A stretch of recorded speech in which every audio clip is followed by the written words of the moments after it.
Friends, family, fans, we are live with another episode of Back Nine Bets, baby. Episode 118, the Dog Dominator.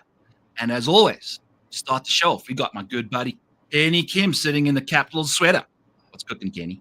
What's up, man? Looking forward to this, man. That tool is fucking sick, bro. Yes, people have been signing up for the Dog Dominator in my Patreon account already, so I've been making some cash, which I really appreciate. You guys supporting me. The link to the description is in the description. The link to it is in the description below.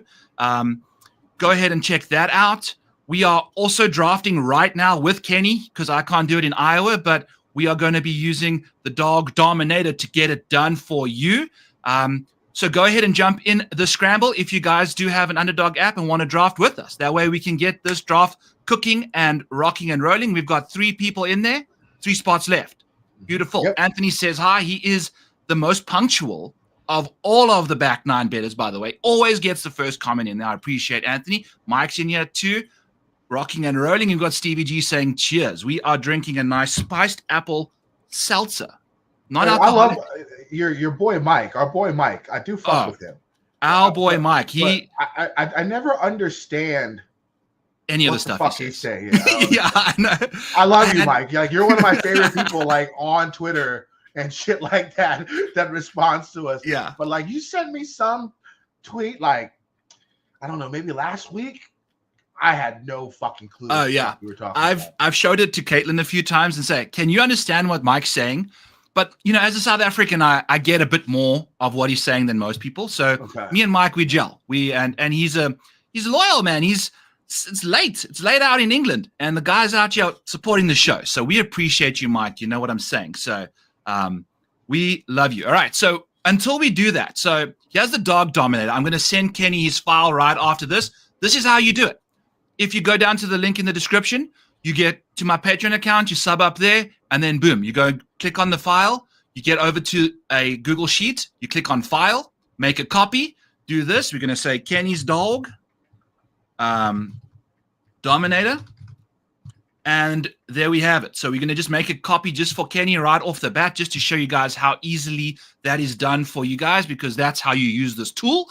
And then once this shows right up again, you can go ahead and do a whole bunch of random stuff on here. We've got power rankings that you can make on your own if you want to kind of figure out, guys, using different projected events, using rounds played last year, using a good schedule that I have figured out. Like, have guys got easier schedules, worse schedules? Who the heck knows? How many under par they were last year? Like, if we zoom in a touch here, this is just a really important thing to notice. So we're gonna go A to Z and take a look here. We've got Scotty Scheffler, Xander Schauffele, minus 206 and minus 186 in under par. And by the way, Underdog is no finishing position points. It's score to par. So if you shoot 27 under par, you are getting 27 bonus points. So that's it? It's just it's everything. So it's under par, it's birdies, and it's streaks. I don't understand the under par scoring. What does that mean?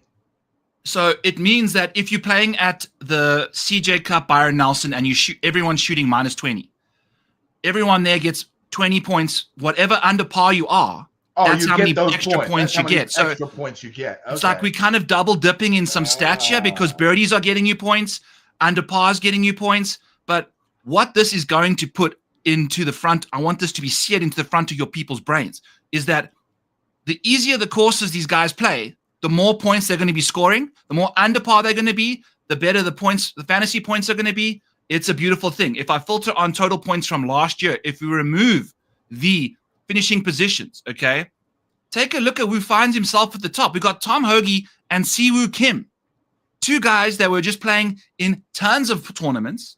And Tom Hoagie had 1,444 fantasy points. Scotty Scheffler had 1,379. So Tom Hoagie combined for more points than Scotty Scheffler. Yes, Scotty's going to beat him on a round-by-round basis, but he plays way more golf than Scotty. So this is kind of what we're getting at. For those of you just tuning in, if you want to join and draft with us on the show, Kenny is in the lobby for the Scramble. We are going to do Underdog Best Ball PGA. It's out there. This is the Dog Dominator. We're getting things rocking and rolling. You can go over here. If you don't trust what I've got up to, tell me to screw off. And you go fix your own schedule. going to figure out if you think someone's going to miss a tournament for a certain reason, or you think someone's going to land up playing in more signature events because they're playing well. If you filter on the FedEx Cup points over here, then you can kind of just see, okay, let's go down here. This guy's sitting in the 57 spot, Nick Taylor. Kenny's a big Nick Taylor fan this week. Maybe he plays well, gets himself right up to the outside of the top 50. Boom. All of a sudden, you can add him to a potential signature event because he's going to be in there. But all I've done is I've removed these guys from the second and third and fourth rounds of signature events because we don't know if these guys are going to make it there, right? So, all right. What I'm also going to do is just go to mine. And in the meantime, while Kenny's here, I'll just show you guys what's cooking. I went to Omaha and got into a bunch of slow drafts. So I'm going to just click on a few guys and see what's going on. So here's the scramble number 6. I'm going to go over to mine. If you guys do slow drafts, you can do this. Let me hide this banner so you guys can see. Oh, you can see it down here. I've got all my different drafts already lined up. Let's get this to 75 percentages. And we've got Scotty Scheffler, Eric Cole, Tom Kim, Tom Hoagie all sitting over here right now in my draft that's going slow. So currently, I don't have any Mexico Open people. I don't have any CJ Cup people. So if we're looking for options in this range, Tom Hoagie is going to potentially give us none of those. So he's a solid option to kind of do tons of those things with. But we're looking for like a Mackenzie Hughes potentially, who I think is a great option. And he gives you a CJ Cup and a Mexico Open start, which are two of the hardest tournaments to get guys rostered in. Because I've looked at these schedules, and you cannot get too many options in this Mexico Open column. Look how little people are playing, right? So we're going to go over here, find Mackenzie Hughes, and we're going to put him in our lineup, baby. So that's where we're going. And we've already got Tom Hoagie. I drafted him at 24. So going back to our thing here, we're going to go Mackenzie Hughes, click him in there. And now we've got an update of our current situation for events that these golfers are playing in. So we're looking good for the back end of round 1. You know, Pebble Beach, Waste Management, Phoenix Open, the Genesis, those are all tournaments guys like to play in. And 2 of them are signature events. But with Scotty, Eric Cole, Tom Hoagie, and Tom Kim in the mix, they should all be slated to play, especially with Tom just outside the top 50 there. So that's perfect. Kenny, how are we looking on the draft?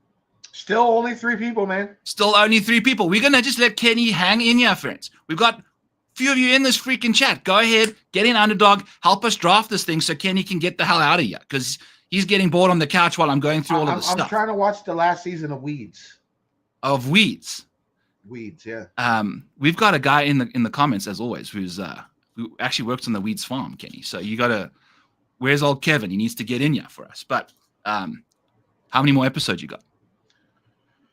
I'm on the last season. I got like 9. I watched it the majority of the time, but like once she got arrested, I felt sort of better. And so I actually liked the last couple of seasons. I know when people were telling me, I was asking for a show on X on what to watch, and Weeds came up a bunch. And everyone said it gets worse after like the first 3 or 4 seasons. I actually like the later seasons better. Okay. I don't know why.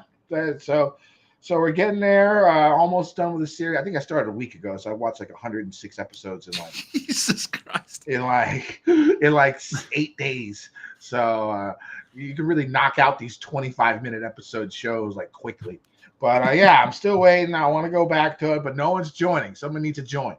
All right. So we need to get you guys in. In the meantime, we have got Bet 105, who is now going to be available to you guys to go and get your bets over here. They've got outright winners, top 5s, top 10s, and they are available in all 50 states. It's a crypto-based place. You can use Cash App, use MoonPay, boom. Anywhere you are in the world, you can get in here.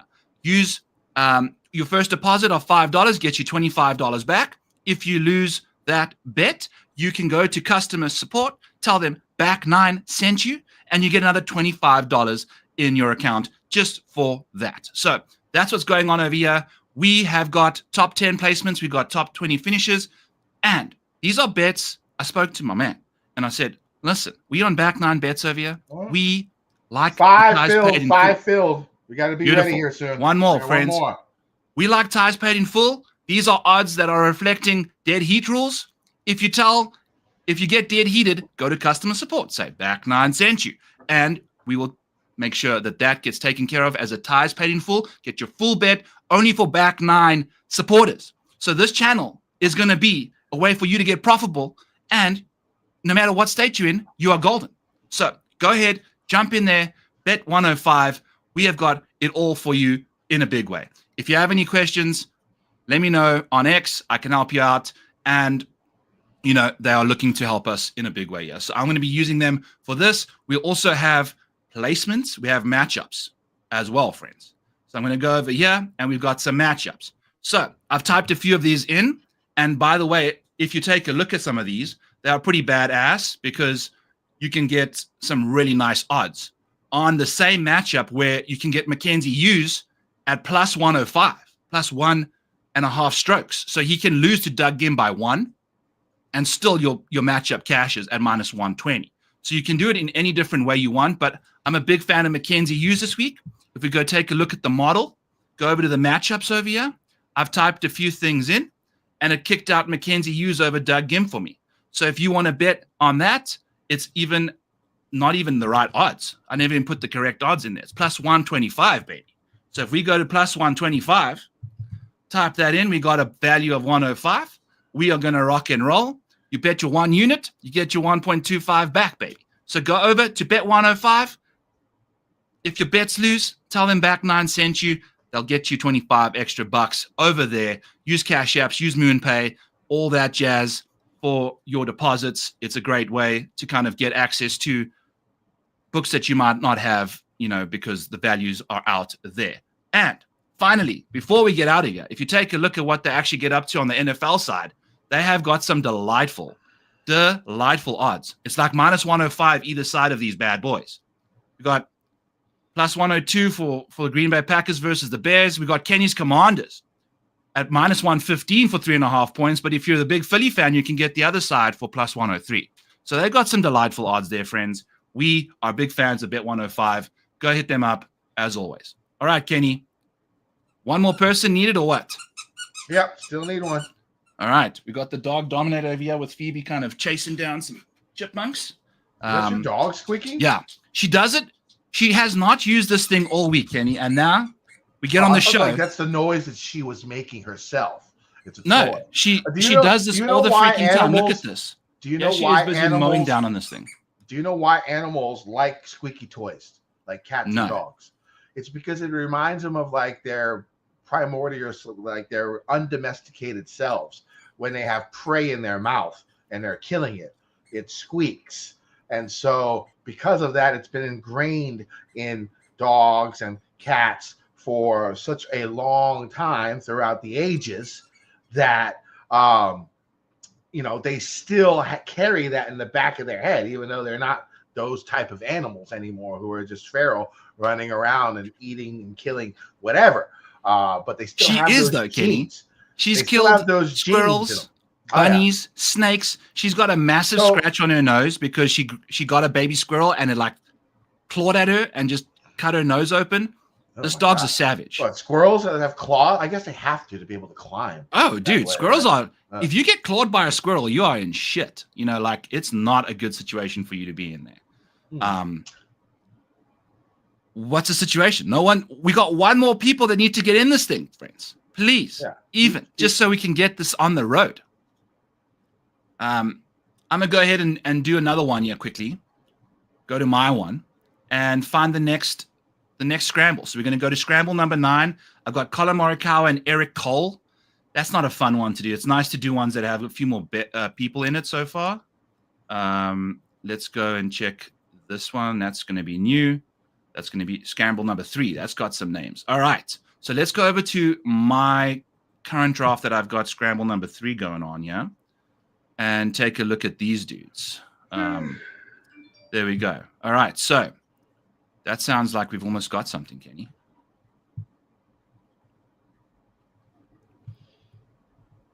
Have we? Oh, no. Okay, just notifications. All right, so we've got Colin, Jordan, and Keith all in this one for me. So I'm going to throw Keith back in here. And now we are still looking pretty glum on Mexico side of things and pretty much everywhere else. So we're going to take a look at our ranks.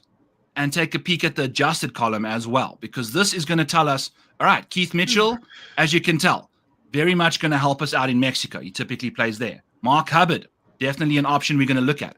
And we've only got four options left. And to fill out an entire Mexico roster, we pretty much got to burn all of these other guys. You know, like all 4 of them have to be playing in Mexico to get 4 people in there.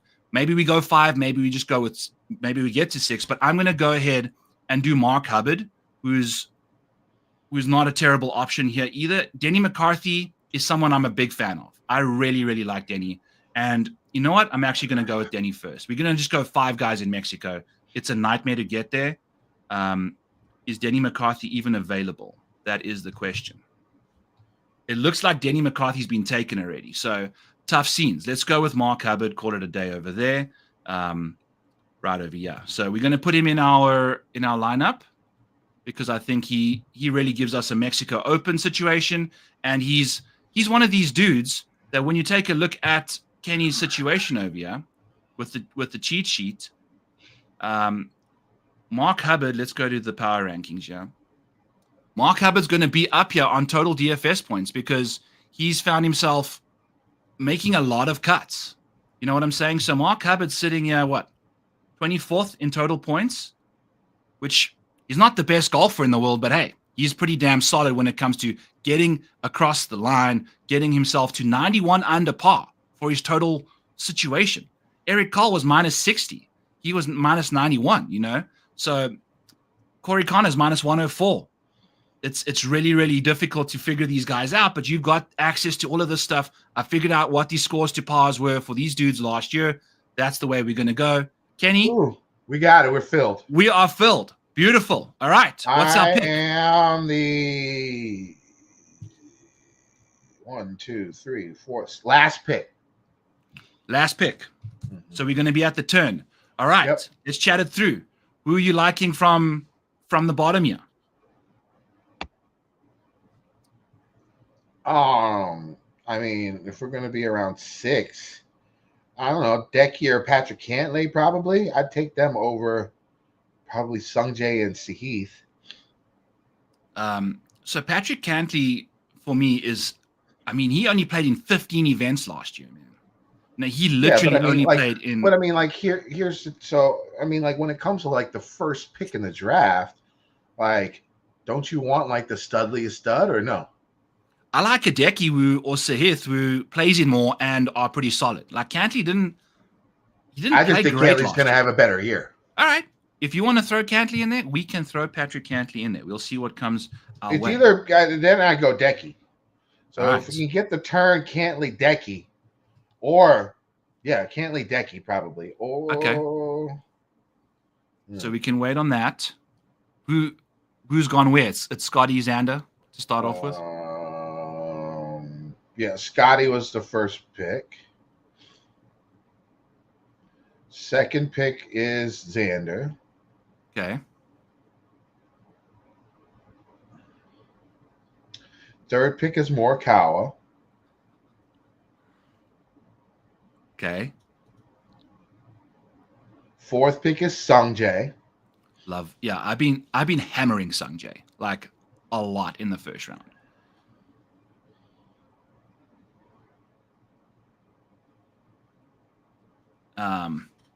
So what we've got, if we go with your 2 guys, the first round is golden. We don't have any holes for round 1. So our advancement rate, pretty good through there, at least from a schedule perspective. Things get a little grimy in round 2 where we only have 2 signature events, the API and the players. 5 non-signature events. So Beautiful. It's my turn. All right. So Patrick Cantlay. Yeah. And Decky Matsuyama. All right. Beautiful. Okay. So where do we want to, we're probably going to want to scoot in here a little further. Let me make these a bit smaller over here. That's not going to work. All right. So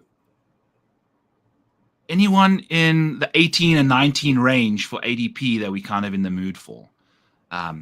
Max Homa, to me, isn't anything promising whatsoever, Kenny. I'd probably take Tom Kim, Davis Thompson, Siwoo, Corey Connors. I love this turn. Tom or Akshay or Corey. Yeah. Or Benny. Akshay, I think Benny's gonna have a big year. cool. So I'd like Benny in the 4th round. Okay. Well, it doesn't really matter. We got 1-2, you know. So, Yeah. but he would. The guys that have been taken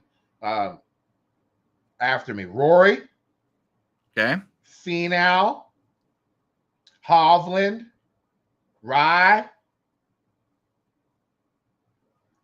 Thigala. Okay. Bhatia was just taken. Yeah, he goes at the turn of the other side. Thompson.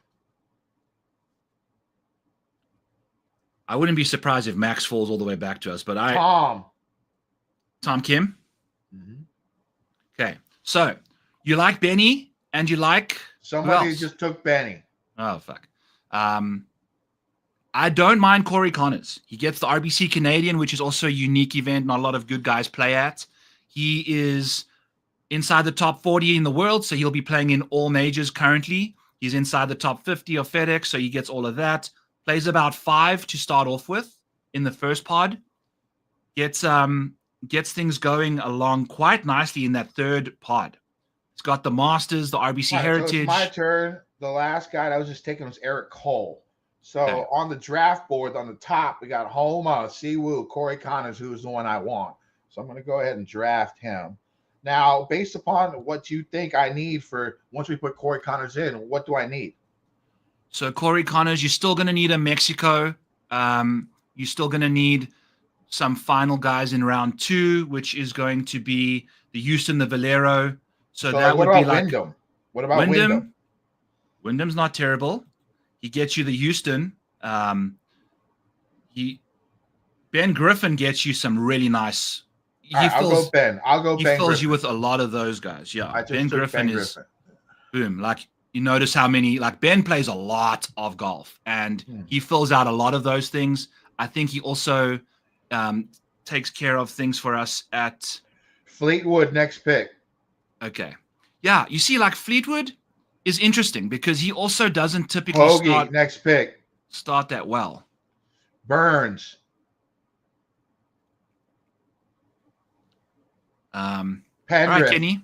Who do you want at the turn? Yeah, if we're going to take a peek at some guys, I have no clue. Why don't you pick? Why don't you pick for me since you know the way you're set up? Look at the screen. I'm looking at my phone, so I know who's going to go when I can go. Okay. And who's being drafted because you need to know who's been drafted, right? Yeah, but you can also just you just look at the players that are available, and then we can. Cam Young is gone. So I know that Mackenzie Hughes is a solid option because he's at the Mex. We need to start putting some Mexico guys in. Mackenzie Hughes, Keith Mitchell, 2 options from Mexico. That's kind of in this range, and then I think Mackenzie Hughes also gets you a CJ Cup. Byron Nelson. Clark is still alive. It's my turn. Wyndham Clark is still up. Jordan Spieth, Russell Henley, Mackenzie Hughes is gone. Nick Dunlap, Brian Harmon, Will Zalatoris, Rob McIntyre, JT Poston, Keith Mitchell, Shane Lowry, Denny McCarthy. Okay. Do you want Wyndham? I feel like he's dropped quite a lot. Okay. Right? I mean, you're just getting some really good value on that because at the end of the day, I don't think too many people are going to get Wyndham in the 30 hole. You know, I think he's been going. And then what's my next pick? We're probably going to want like some Keith Mitchell, Jordan maybe Spieth, some Jordan Spieth. Henley. What about Henley? Dunlap, Harmon, Zalatoris. You know what I'm thinking, Bobby Kenny? Mack. Out of all these guys in this range, who can get invited to signature Keith events? Mitchell. Keith? I didn't have any time. Okay. All right. What I'm thinking for Spieth is he could easily get some sponsors invites to, especially like Pebble, you know, like the AT&T. He's sponsored by AT&T, so he should potentially get a shot. And he plays some great golf at Pebble, man. So you can kind of get Spieth pretty late as well, and potentially he can play himself immediately into these signature events quite quickly. And depending on where he is, may need to play additional tournaments to get himself into, you know, the big boy events because his world ranking isn't going to get him inside, I don't think, the PGA or the US Open. What is Jordan Spieth's current he was drafted a while ago. Spieth? Okay. Yeah, he's 58th in the world right now, which will still get him He's luckily his OWGR doesn't matter because of the Masters win and the Open win. And I guess All right, he's also what won. do I need to fill since we're doing my lineup here? Like, what do I need to fill here? We still I need got some more Harmon, Mexico. Poston, Lowry, McCarthy, Fitzpatrick, Chris Kirk, Hubbard. What are your thoughts on Andrew Novak? Nico. He gets you a lot of the crappy tournaments under his belt. Novak just got taken. Okay, Mark Hubbard. No, wait, Novak. Okay, I can go Novak. Novak, and I like Maverick McNeely. And also Nico Echeverria. You got Novak, Mac, or Nico. The model's saying that Nico and Maverick McNeely are the two best options, adjusted rank-wise. Okay. So let's go Novak. I think Novak might have just been taken. Nope. So I'll go Novak. Okay. And McNeely was taken. Mav was taken. What about Nico? Like Denny. Nico? Oh, no, Mav is there. I'll take Maverick. All right. So how do I look? Right. Mav, McNeely, boom. So now we've lit up the top of, especially with Mav. I mean, Mav is, where is he? Yeah. He's going to be playing in 6 straight events to start off once he's out of the century, because if he keeps his current FedEx points, we're looking good. So that did some good work early. He's also a Mexico Open guy, apparently. So that'll be good to see. And then so I need some Mexico Open Cup. guys. Give me some Mexico Open dudes. All right, Mexico Open guys in this next because we only got 2 picks left, right? Yeah, so we're going to do at best for the CJ and Mexico. We're probably only going to get 5, but they'll fill out the rest of them too. So the model is suggesting Jason Day won't give you a Mexico, but he gives you a CJ Cup and and he gives you a Century Tournament of Champions. We have to also prioritize Kenny the Century, man. Like, that is the best points available. It's the easiest course on tour. It's guaranteed 4 rounds. Jason Day is also, he plays a lot, dude. And I think, like I mentioned on our Fantasy Golf Degenerates, he's like, I've got him ranked 42nd, and I've brought that back. You know, like, he's a solid golfer. Plays a lot of golf.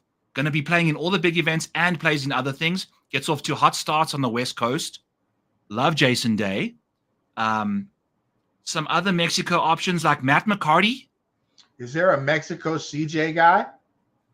Mexico CJ guy. Let's go ahead here and filter on Mexico CJ. Okay. Let's go CJ. Filter these guys out. Blanks. Okay. Guys that are playing at the Mexico and CJ. Patrick Rogers. Tristan Lawrence, I've got scheduled to play both. I don't know how much he's going to play, but that's a guess. But based off historic stuff, Lucas Glover.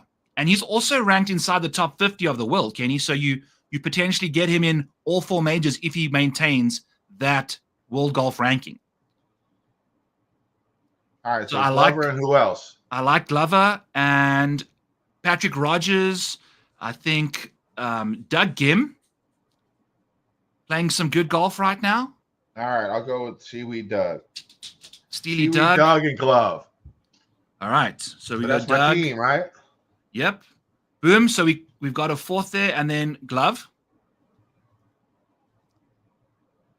So did I lead you astray? The fourth one in the 3rd round. What is that? The Truest.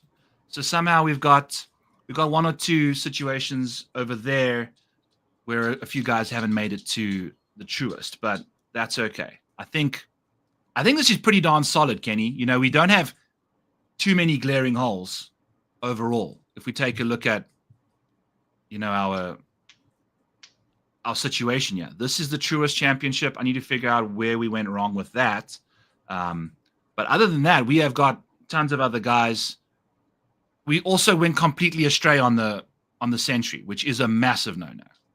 Okay, so we got to make sure you get those 6 that are in the Century. Yeah, because, I mean, you are giving up. That is the easiest tournament. It's the first pod, the first round of stuff. You know, like, if you're not rostering 2 guys in that situation, we're in trouble. Okay, so on the next draft, just make sure we get two guys using your thing and making sure that we can get somebody that's in there. Now the Century, the problem is the Century only has what, 35 golfers? It's got the 50, or is the it, top, or the is it top different 50 in the now? FedEx Cup. Okay, they changed So, it. That's right. That's right. Yeah. Okay. All right. But we've got Keith Mitchell's not there, Novak's not there, Doug Gim, Ben Griffin isn't, or is Ben Griffin? No, so, he hasn't won anything. Yeah, but is he top 50? Is the question. So, but yeah, I think it was good. It's a different lineup. We got, I think Wyndham taking him pretty late there, kind of got us off a few guys that could really get us in Mexico. But at the same time, he's also gonna do good. So things your for you. goal, basically, when doing this, is to try and fill that grid. Yes. I mean, like you said yesterday, you can't really judge how a golfer is going to play at this moment in time. Yes. Right. I mean, you're just taking wild guesses and hopefully, thinking about what happened the last couple of years. If a golfer is just good, he's probably still going to be good. But the point, you could still get those golfers when it comes down to it in this type of format. But what you really need to pay attention to is that grid on the top left of the tool, because that is going to tell you the golfers that you have in each event. Right. He has all the events lined up right there, and it shows you how many golfers you have in each of them. And so the importance of it is you want as many golfers as possible. You want basically green, all green if you can, right? That is the goal. So maybe from like a game theory point of view, I mean, we should have gone Adam Scott. Just having 5 or 6 golfers in every single one of those grids is going to give you an advantage over the majority of other people who do not have this tool. Yes. So basically what I would think when I'm doing this is I wouldn't even look at names. I mean, I would, but what you're looking is trying to make sure you are filling in that grid.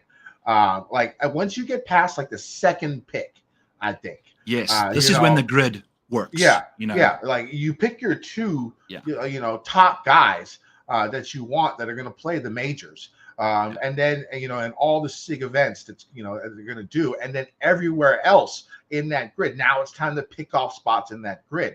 Yeah. So you keep going for another higher ranked guy, and then you look at the grid. You're like, okay, well, I need something else. Now the issue is I don't like being on the turn. Because you don't have time to think, right? You have to make both those picks. So maybe I would try and just get used to the tool first, so you get comfortable with it, so how you can read it. You can almost do a mock draft, right? Go into here, pick who you want, and then start clicking the other names and see where it leads you on that grid on the top left. I think that would be a great way to practice before you get into the actual draft, because sometimes you're going to have that 6-1.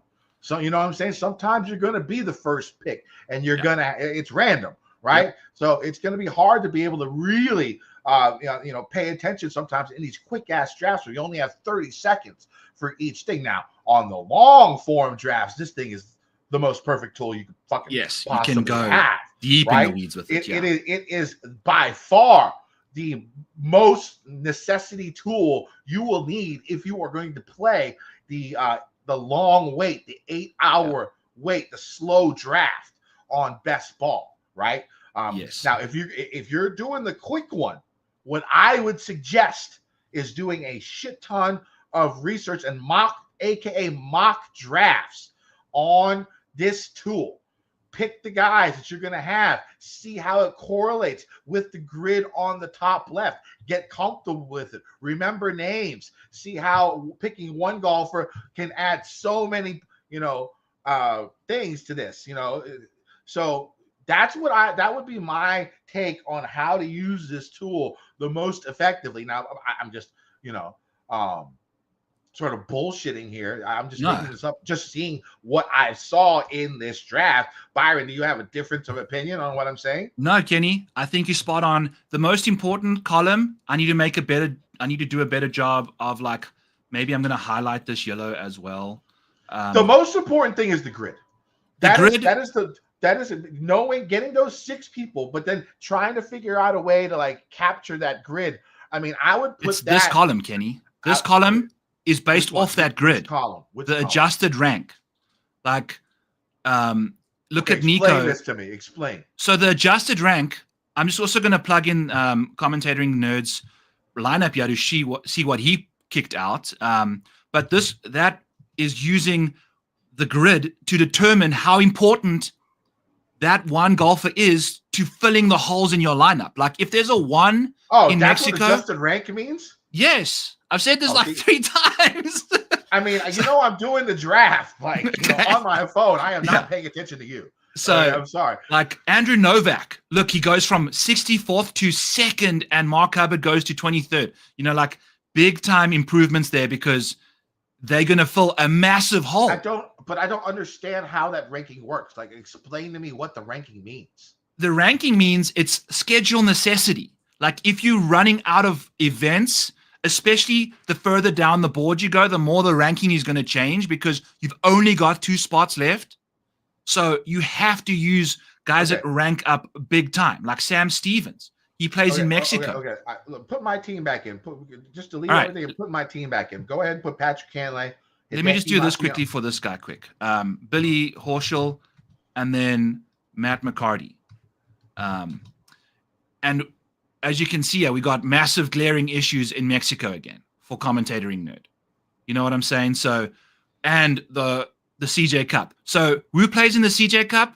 It's all the Koreans. So you almost have to get like a Siwoo, a Tom Kim. Sanjay doesn't, by the way.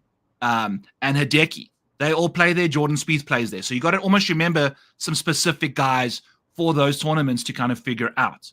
And to go that's over what here. I mean by doing the research beforehand. Yes. You pick that out by clicking the button and seeing how much they affect. I mean, if you're going to do these quick drafts, I think you have to do that. Here is your... just put in the first 4. Patrick Cantlay, Hideki, Corey Connors, and Griffin. And by the way, Bill purchased the tool today.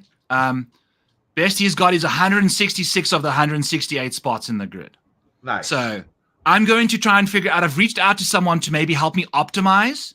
We need to figure out if there's a way to optimize this. Yeah, but here's the thing: like, if you optimize, you think it could just be one single lineup? Like, probably. It's going to. If you put that shit out, then everyone's gonna draft that same lineup. And if it ends up winning, you're gonna have like everybody who uses this tool in the finals. Yes. Basically is what it'll come down to if you can find an optimizer.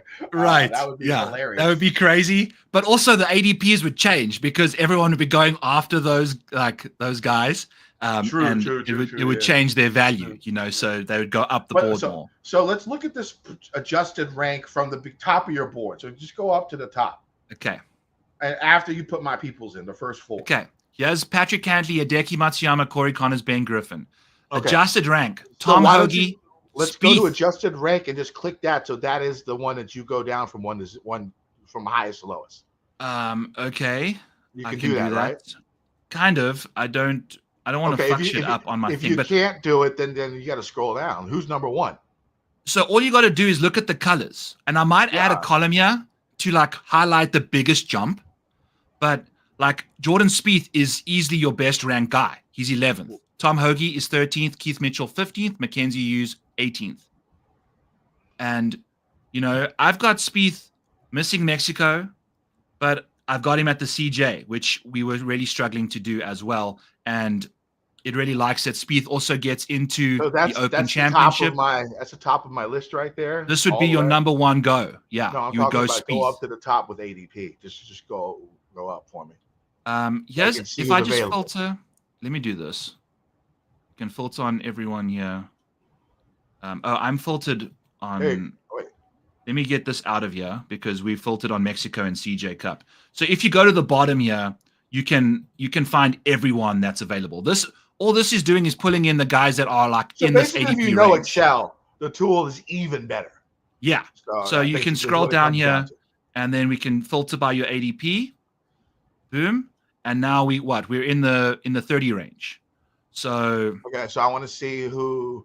Okay, yeah, that's what I want to see. So we're in. So after what? How many?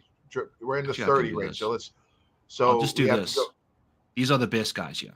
So that's the adjusted rank. From this is the best like adjusted rank. For. Yeah. Okay, so go back up to 1 so I can see. So we've got no one that's anywhere near the 30s apart from Spieth. Okay, so Spieth would be the one that would be there. Okay. Spieth would be there.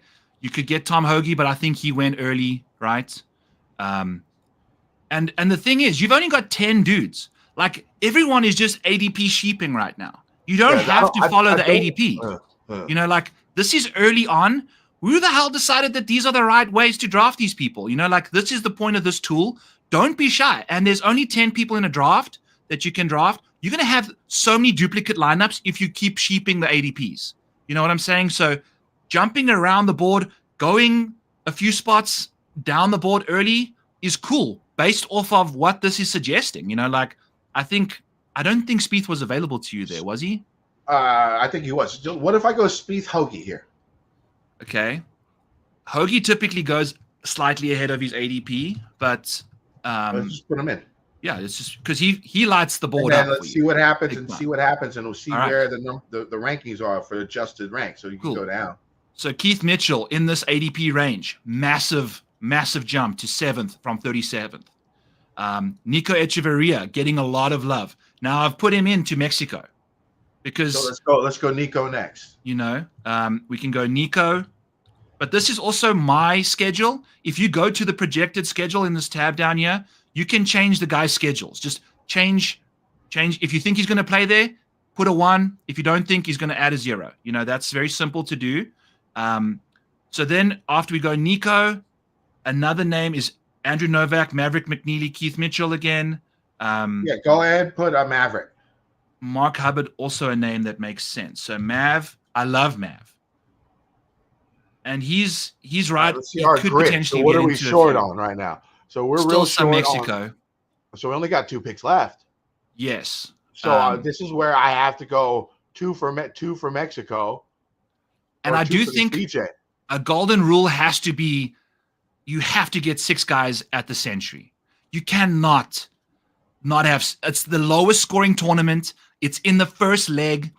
If you don't have 6 guys, you immediately behind, and then you might not even make it to round 2.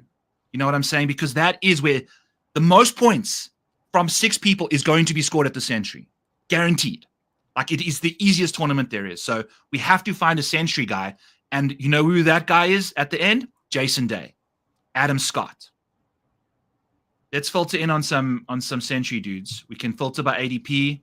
Take a look at some late round Centuries.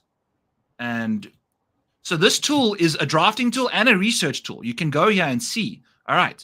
So in this ADP range at the end, I filtered out the guys. Fuck. Let's get them in here. Okay. In this ADP range, obviously everyone's going to be drafting all of these dudes, but you've got who's nice ranks here. We got Alex Noren is somehow inside the top 50. He plays quite a lot early. Jason Day. I mean, look at him. He's 10th. You know what I'm saying? And he's a CJ Cup guy. He plays this. He's won it, you know? So he is a CJ Cup guy. Sepp Straka plays the Charles Schwab. And he plays the John Deere, I believe. So you're getting some really good output from him late. Harry Hall he's a Mexico Open guy and a CJ Cup guy. A Canadian Open guy. He's going to play all 3 of the things, and he gets into the Century because he won the ISCO last year. So who would you have gone with down in this range, Kenny? Between like J-Day, Scott? I don't think it really matters. I think what you need to do is you need to research this and figure out the best golfers that will fill the needs that you want in certain ranges. And, you know, if you do enough research and you figure everything out, I mean, you could literally crush with this thing. Yeah. Like, because there's going to be people who are not paying attention to just drafting people, and they don't have that grid up there on the left. I mean, I don't even really give a fuck who I draft right now. I mean, like, just get me that fucking grid filled. Yeah. That's it. You know what I'm saying? That's it. You know, Adam Scott does a lot of work. Jason Day also. I like because I mean, Jason there's only 40 golf. There's only what 36 golf. No, 60 golfers being drafted. So I mean, Yeah. like you're still picking from like the best of the best. Yep. You know, all the top guys. And so it's not like you're going to be drafting like real scrubby nubbies. Yes. In this thing, you're still going to be drafted. So I mean, shit. I mean, honestly, you could just go in fucking blind, and that might be the better way to do it. Just fucking get that goddamn grid filled. If you imagine these golfers as puzzle pieces instead of golfers, and fit as many puzzle pieces into this puzzle as you can, fill that grid up. Let's go. Now, granted, it makes it like less fun, but you're in it to make money, right? So what is I mean, yes, yeah, this is the way to do it. I mean, like, I hope you're charging a lot, because if everybody has this motherfucker, then it's just gonna be on a on a 2-level playing field. You should put a cap on this bitch. We'll see. We'll see. You know what I'm saying? You need to like. Here's the thing. I'm watching Weeds right now, and they're talking, and it's like later in the seasons, and I guess Nancy Botwin figured out that like selling to rich people don't even like. A lot of rich people don't even like the stuff that they're getting. It's expensive, and like it looks designer, right? I mean, and like they have to be put on a wait list for it, or it's hard to get. And that's what your ass should do with this thing, because this tool is going to be the fucking shit. Right. The people that are watching now need to go and get it right now before I I would start get it right ramping fucking the now price before up, he baby. rises that fucking price. Dude. Because if I was his like manager or whatever at this moment in time, after seeing what this tool can do for best ball, which is for money, right? You're trying to win a lot of money. Yeah. I would probably raise the price, Byron. Yep. We'll see. So far we've only had a few people come through so far. Now. Go and grab it. I would get on now. Yeah. I'm getting this shit for free, right? Oh yeah. I've got you your Kenny's DAWG Dominator we're gonna send you. Raise the price now then, bitch. Raise the price now. Awesome. Yeah. So that's it, boys. We got Kenny's draft out there. So that's your first one. Feel free to mess around with it a little more and let me know. Like if you guys use this, feel free to tweet at me and show me the grid. Like we need a majestic grid out there. If someone can find a way, don't tell us who, but just show me the numbers. You know what I'm saying? Like what was your best? Send me the screenshot. Yeah, send us the screenshot, but don't on Twitter. He said he didn't want to. I know. Send him the grid. Send him the grid. Send me the screenshot. Okay. Beautiful stuff. All right, Kenny. We'll get you out of here. This is the longest you've been on Back 9 Bets, apart from when we did the shows. There's Saved by the Bell. But we've got some bets to get into. We've got some fun stuff. So thanks for tuning in, my brother. I'll catch you on Monday. All right, brother. Cheers. All right, folks. Thank you. That was awesome by Kenny. Great draft, I think. Not terrible. I'll probably grade it 8.5. We got a little carried away, not getting Century of Tournament Champions guys in there. But again, please, I've poured my blood, sweat, and soul into this thing. It's $30. Like it's 3 drafts out of 150. I think it's going to be super useful. Like Kenny says, the more of you that get in there, I think we'll start raising the price on this thing. So get in now. Get the hell in now. We've got 50 days still, 45 days. Like it starts at the Century Tournament of Champs. So we've got a lot of time still. There's tons of space available in these drafts. And what I did want to mention while Kenny was on here is there's a little scramble, which is only a $3 entry. So while you're still trying to figure this out, I started my first few drafts with a little guy because it's only a $3 entry versus 10.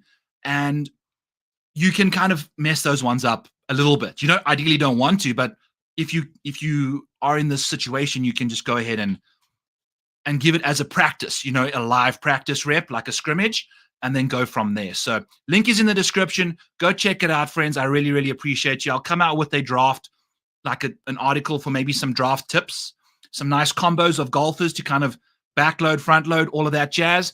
But we've got a lot going on. So let's get to the bets. All right. Boom. So as always, while we were waiting, I kind of pumped Kenny up a little bit there with some fluff. But Bet 105, we've got amazing matchup situations here. So we are going to be betting Mackenzie Hughes at plus 125 versus Doug Gim. And by the way, if we go take a look at these two dudes, let's zoom in here a touch. Also, tell customer support back 9 sent you. If you had a bad break, hasn't been discussed yet by me and my man, but we just let them know. Just drop it in there. You never know what happens. But all the placements that we're going to be looking at will be ties paid in full, which are priced as if they have dead heat rules, only for back 9 bets, watchers, and subscribers. So go ahead and let the customer support know if you get hit with a dead heat that you are a back 9 bets watcher and you want ties paid in full, because we want good value over there at Bet 105. They're willing to work with us wonderfully. Go check it out. You get $25 for your first deposit of $5. If that bet loses, go ahead, tell customer support back 9 sent you, get your $25 in bonus bets again. So $50 up there for just depositing 5.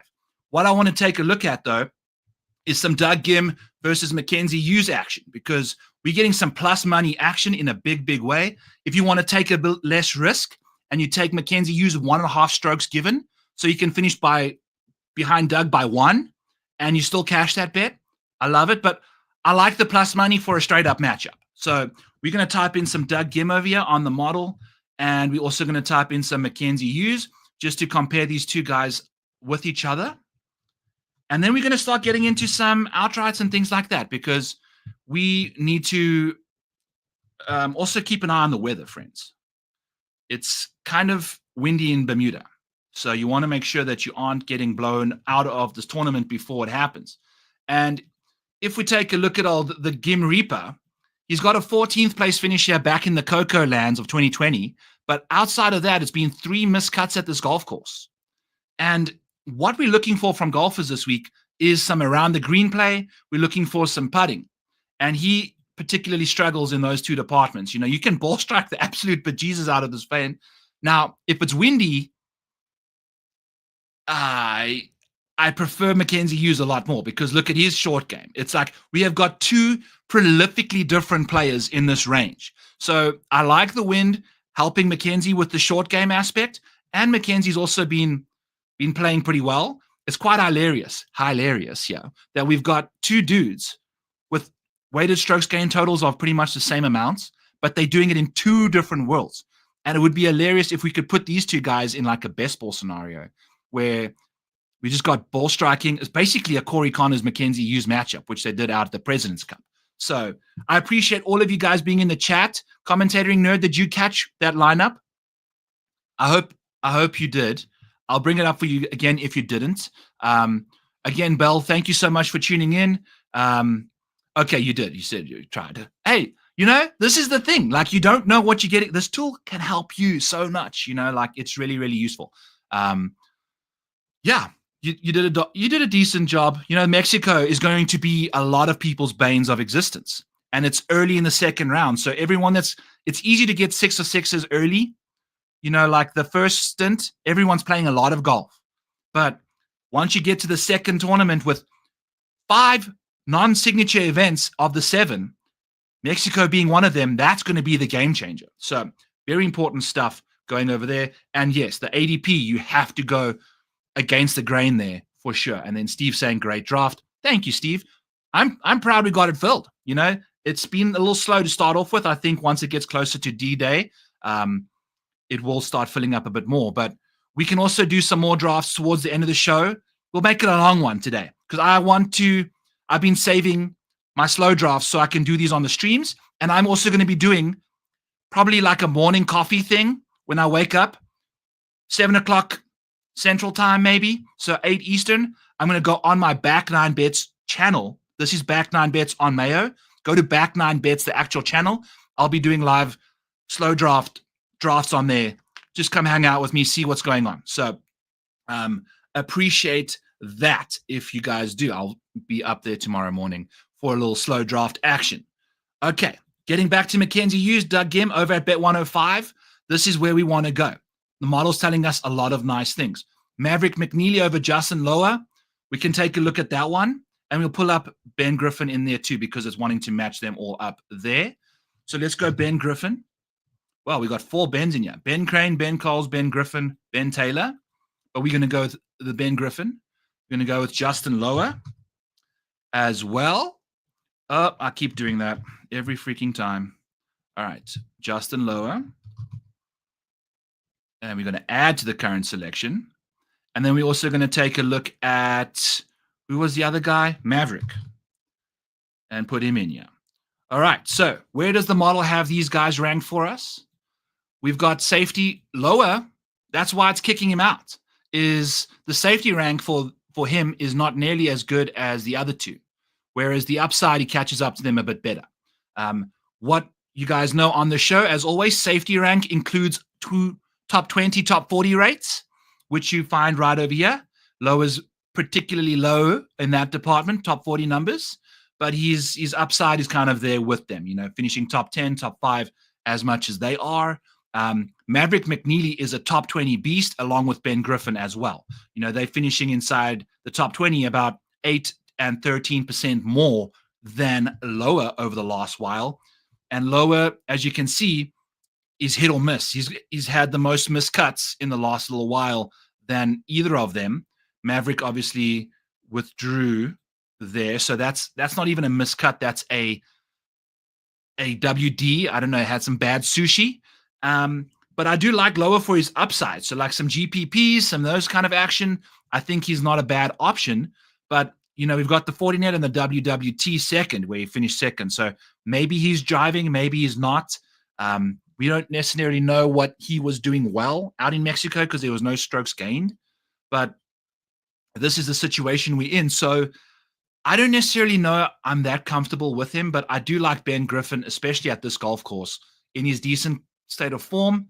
Now, Lower has finished 8th and 20th here in his last 2 rounds as well. So he kind of likes this golf course.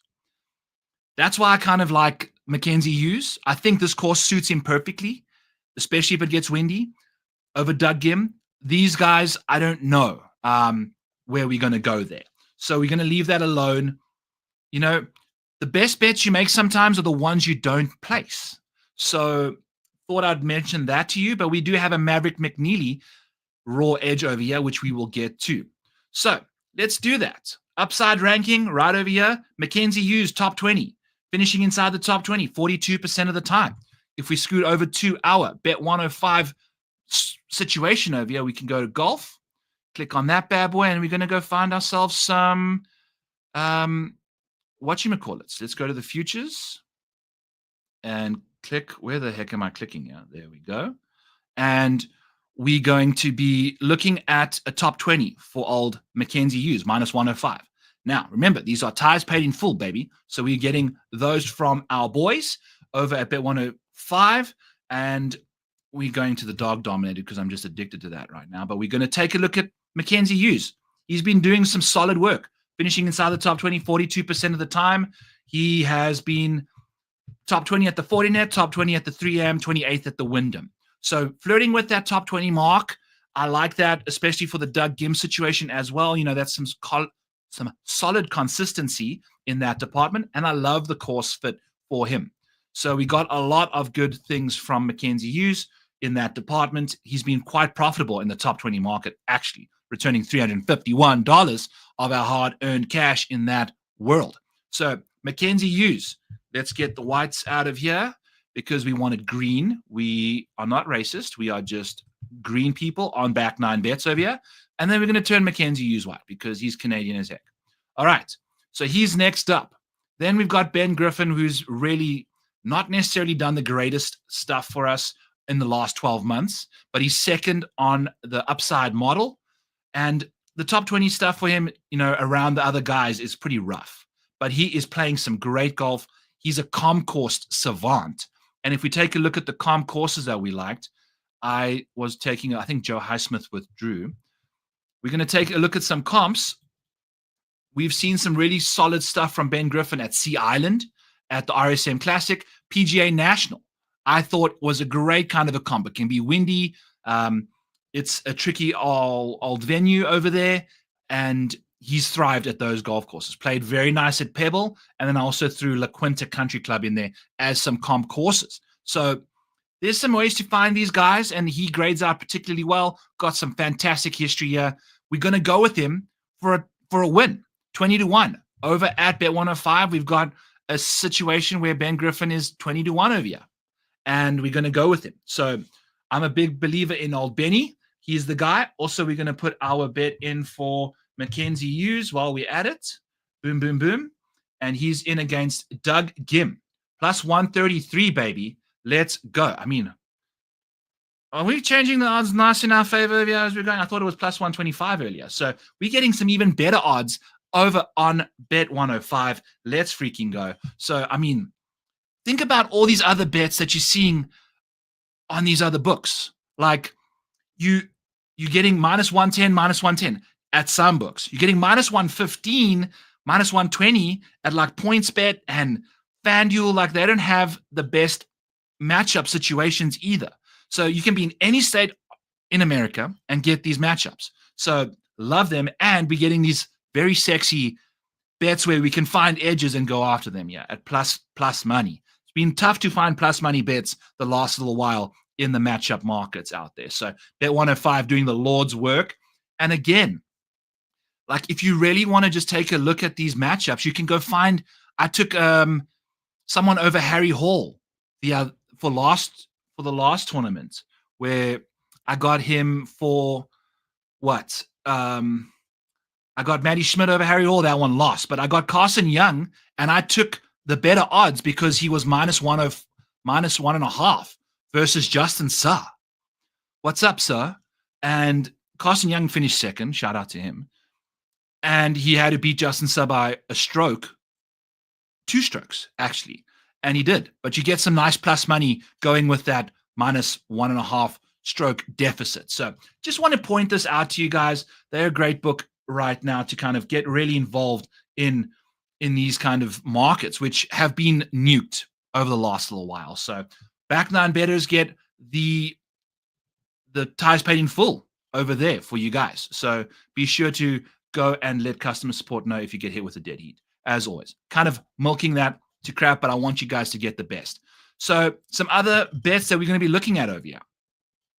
Ben Griffin, 20-1 to win this tournament. As we mentioned, great course history here, playing some solid golf. He's got the best comp course history out of everybody.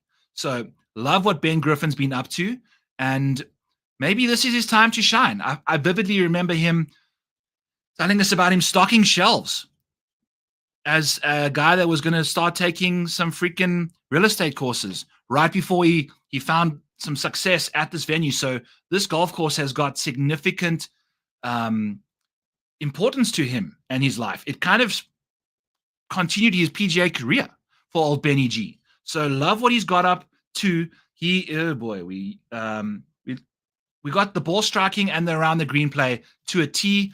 He's obviously putted pretty well at this golf course. We can't tell you exactly how well because they don't have the strokes gained stats here, but he thrives around this kind of a golf course. So let's go. 20-1 is our first bet. We haven't placed too many because I am waiting for the win tomorrow. Breaking 100 will be out for the actual bets that we're going to be putting out there once I'm completely chilled on the weather. Mackenzie Hughes, we're just going to go with him. But the rest of these bets are all kind of, if I see any weather advantage, then we'll go with the guys that are in those waves. If we don't, we're not going to be going with them. So just putting that out there, we are not going to be absolutely betting these, but we do like Maverick McNeely, as we've mentioned, being in some great form. Kevin Yu has also finished quite nicely at this golf course before. He's got a 3rd place in 2022 and a nice 30th place in 2023. 2 made cuts at this venue, 16th at the Zozo, won the goddamn Sandersons. So there's a lot to like from Kevin Yu. And he is a top 10 dude. If you take a look here, a win and some other top 10s earlier in the year for Kevin, he just fires away in that market, and he's returned $161 in that market. So he's been doing some good stuff. And if you take a look at his top 10 rate, it's 14%. You could almost bet the top 5 market too, because that's only 4% less than his top 10. But we like Kevin Yu's chances here. We got a nice solid edge in that department. He's a very volatile dude. tends to play some good golf at this golf course. So I'm going to make these guys orange because I'm not going to bet them just yet, but they are on the card. Like we want to bet them, just pending weather. We want to make sure the tee times are good. We want to make sure that these guys get the best chance to score, because this golf course, out of pretty much any venue outside of like open championships, weather is critical. Like the wins they're going to be getting on Thursday were wins that shut down the Shriners.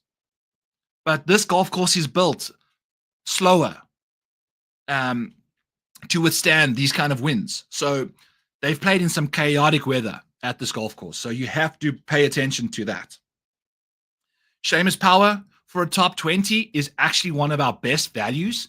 He's crushed that market in a massive way. Minus 115 over at Bet 105 for old Seamus. Love what he's been up to right over there. Let's go. And you know what? I'm changing things around here where I'm not supposed to. I love Seamus. If you feel like you want some plus money, go tell customer support. Back 9, can you change that to plus 100 for me, baby? I think we are looking to really become big fans of Bet 105. So go and show them your support, please, friends. Get that $25 on your first $5 deposit. We're going to go to Seamus in this market for top 20. And we're getting a 12% edge because the odds implied happens 53% of the time. He's doing it 40% of the time, but in this field, he's the third best safety option. So we're going to get that edge ramped up a little bit because there's 17 other guys worse than him that are going to fit inside the top 20 as well.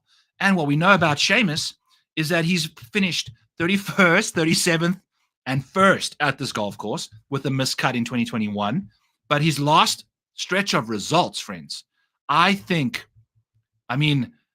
nerd saying you're doing a top 10 for Seamus this week. I don't know why you do that, because look at what you've got here. You've got a 10th, an 11th, an 11th, and a 13th in the last little while. So do me a favor and bet half on top 10 and half on top 20. Half a unit. Just so that top 20 can kind of get you back out there. Because, he's been very consistent. Outside of the Shriners when everyone just got blown off the course, it is what it is. His last run of golf has been very, very good. And if we take a look at Seamus's stuff, let me pull up Data Golf here quickly. I think it's been he goes on these runs where Seamus just absolutely freaking rattles off top 20s like crazy. That's not, who's Simga? Seamus. I don't even know how to spell his name. Seamus. There we go. Holy balls. All right. Let's take a look at his track record. Look at this. He gets on these runs of top 20s, being a bit rough to start the year. If we go back to 2023, take a look at this stretch of golf. When he starts playing good golf, he rattles off these top 20s, plays nicely. And that was after he won randomly at the Butterfield. So a nice run of top 20s over there. If we take a look at this year, take a look at this stretch over here to start the year. Some very, very nice golf. This time of the year for Seamus is when he starts to thrive as well. So I don't mind him for a top 20 at all. Sounds like commentating nerd is going to put him in a top 20 parlay. Okay, fine. I get it. Also, would prefer if you did the top 20 all on its own. But hey, it's your money. You bet it how you want. We are just here to guide you the way you want. Again, going to 2021, look at this stretch of golf. When he's hot, baby. And he just finds this groove, like plays quite poorly, boom, all of a sudden, some solid golf. So this was probably his first year on tour after some random stuff. But yeah, so that's all the way back in 2020. So we've got some really impressive stuff from Seamus. He's starting to put together a run like this again. The Irish Open finished 26th over there to the Shriners. If that didn't exist, those boxes would all be closer together again. Remember, the Shriners was a crazy tournament with the wind. So love Seamus as a bet for a top 20. Let's freaking go. All right. Next up, we totally just skipped over the glove man, who we bet top 20 last week. By the way, freaking Max Griesemann. We bet him for a winner with 3 places each way. Justin Lauer finishes his round with the eagle and completely puts Griesemann into a finish of 4th all alone, 3 shots clear of 5th. And we missed that bet placement-wise. We're just having a rough fall right now. It's been brutal. Lucas Glover just hung outside. Where did he land up finishing? On 45th. 20. So he finished 24th. We had him for a top 20. Brutal stuff. We had Tom Hoagie sitting 9th going into round 4 for a top 20. He was one of the few people that shot over par on Sunday. Rico Hoey was primed to kind of chase into the top 5. He went backwards. Brutal, brutal stuff. I think Keith Mitchell, I'm about done with his ass. He's just been missing cuts by making snowmen on pretty much every round he plays. He's the new Elsa of the PGA. So anyway, we're going back to the glove. We finished inside the top 21 in every 3 starts. He's a concourse beast when it comes to this world. He's been playing some fantastic golf. He's the best iron player in the field, second best ball striker. Data Golf has him as the 3rd best option in this field. He's finished 45th and 63rd here. That is a concern. Do we want to go to him given that kind of track record at this venue? That's the question we have to ask ourselves. He's finished 13th, 3rd, and 24th in his last 4 starts. So maybe he's just playing well enough. And I kind of like this course for him, given the concourse situation. He's 2nd in concourses. You know, if we go over to the Pensieve over here, where old Dumbledore led us to the promised land, we can filter on Glover and see what he's been up to in these venues and which one it was. But I think Sea Island, obviously a great venue for him. He's played well there in the past. PGA National, great golf course. I mean, look at that. I mean, this is what I'm talking about. Pebble Beach, he's typically struggled lately, played okay back in the day. And then La Quinta, he's played quite nicely as well. So some interesting scenarios with old Glover. And Steve G saying he usually has 1 snowman on his card. But hey, you are not a PGA professional that we're betting top 20s on. What are we doing, Keith? Also, Steve, please work on that course management, okay? Or the putting, whichever one you need to do. So I don't know. Glover is a question mark, in my opinion, just given the course history. But the comp courses are really nice. The form is really nice. We'll see. I love it. Plus 120, baby. We're getting a plus 120 on the glove, man. I don't think we can get freaked out about what happened at this course. You know, he's playing such good golf right now. So we'll see. We'll see about him. But we really like, obviously, the guys at the top of the model are going to be who we're betting on the most because that's who the model likes the most as well. Lower doesn't really have a market that kind of fits apart from the top 5 market where he's been crushing. His top 20s and his top 10s are basically the same bet. So if you're going to bet him, I would leave the top 20 alone and bet him top 10 instead. But ideally, you want to be looking at a Justin Lower top 40 bet. So that's where Justin Lower would be thriving. He's kind of finished inside the top 40 in 5 of his last 8. And he's playing some great golf. Would have finished 20th and 8th in his last 2 starts at this venue. I'm going to go to him in DFS potentially as a GPP option. I like him. You know, the upside's there. I don't like him as a safety option. At this venue, let's see what he's got. His comp courses don't grade out the greatest, but he loves this golf course. And his issue is short game. But, I mean, he has been ball striking the crap out of it. I saw him hit a draw into a par 3 at Mexico. That was just a thing that I would give my right hand for and never be able to swing a club just to have in the bag, which I wouldn't be able to do. But that's how desperate I'd be for a ball flight like his. Love what he can do. The accuracy off the tee is pretty damn solid with the wedges. And something that we got to pay attention to this week is out of the rough. And he hits a lot of good shots out of the rough because it's windy as balls out there. The fairways are narrow. Guys, just make sure they don't hit them in the bushes.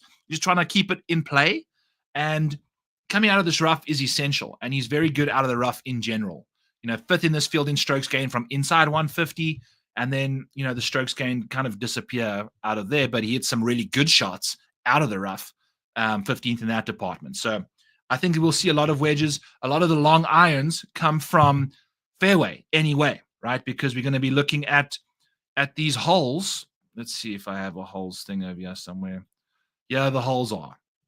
So par 3s are going to be one of them's a wedge place, but the rest 213, 235, 235.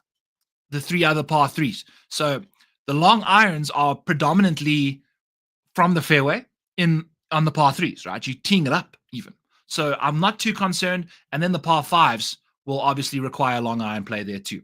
So I don't think, the good shots for lower are going to come from that range out of the fairway where he's better at, like his game is fine from that department.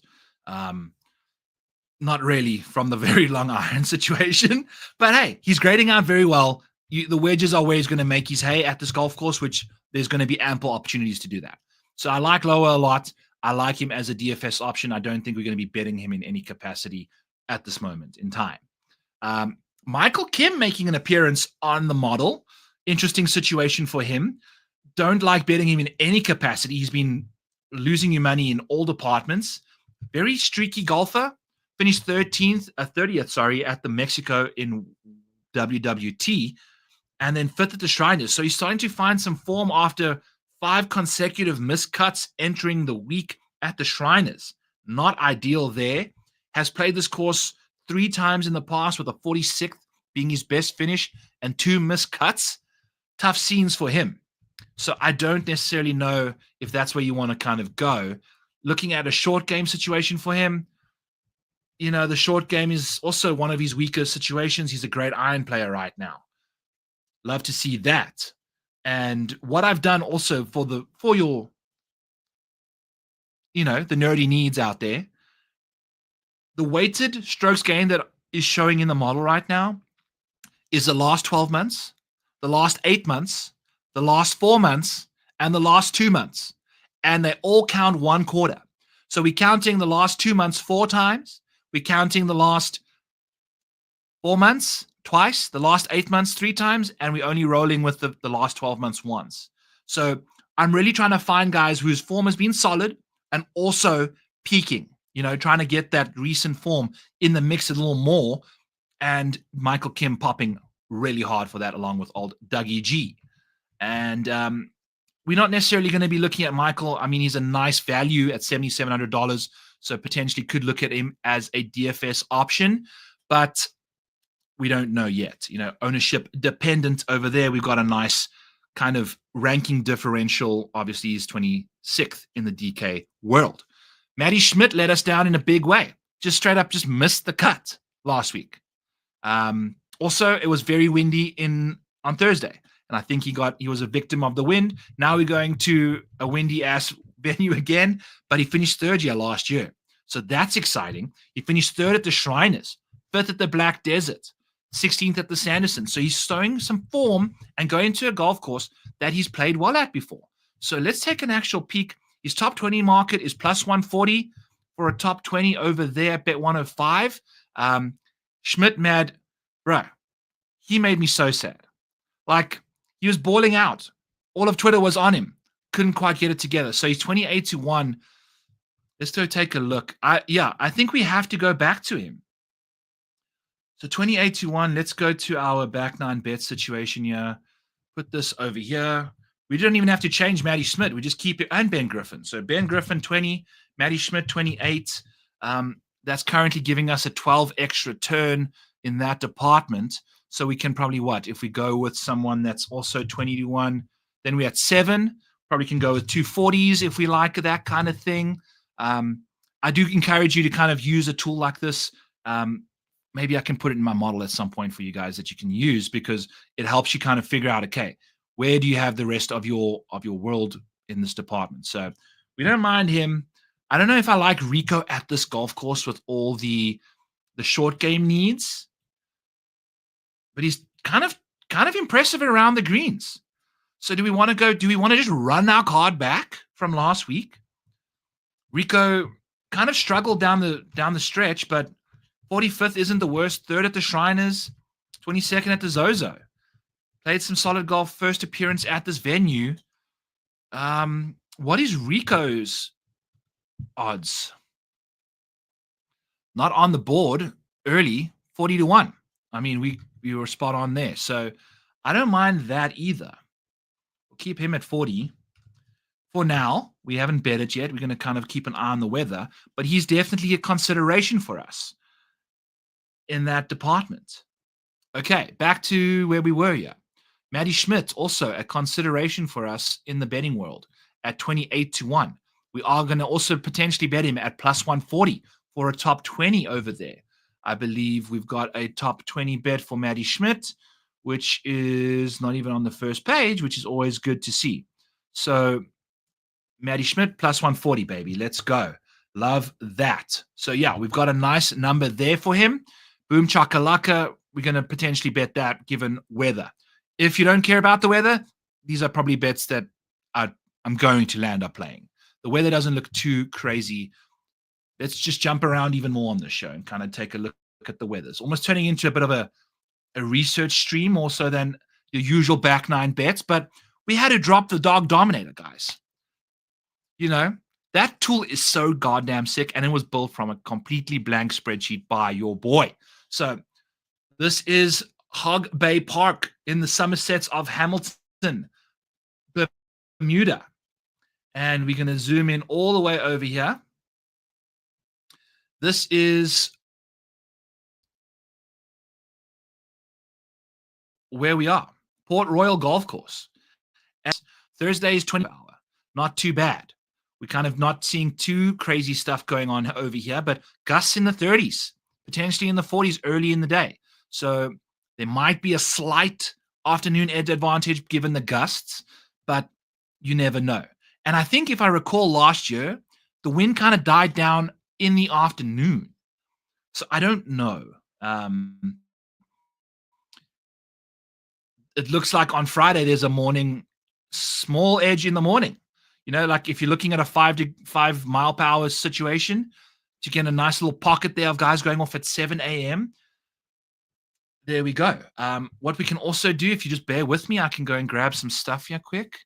And we will have tea times from the good people at Darted Golf.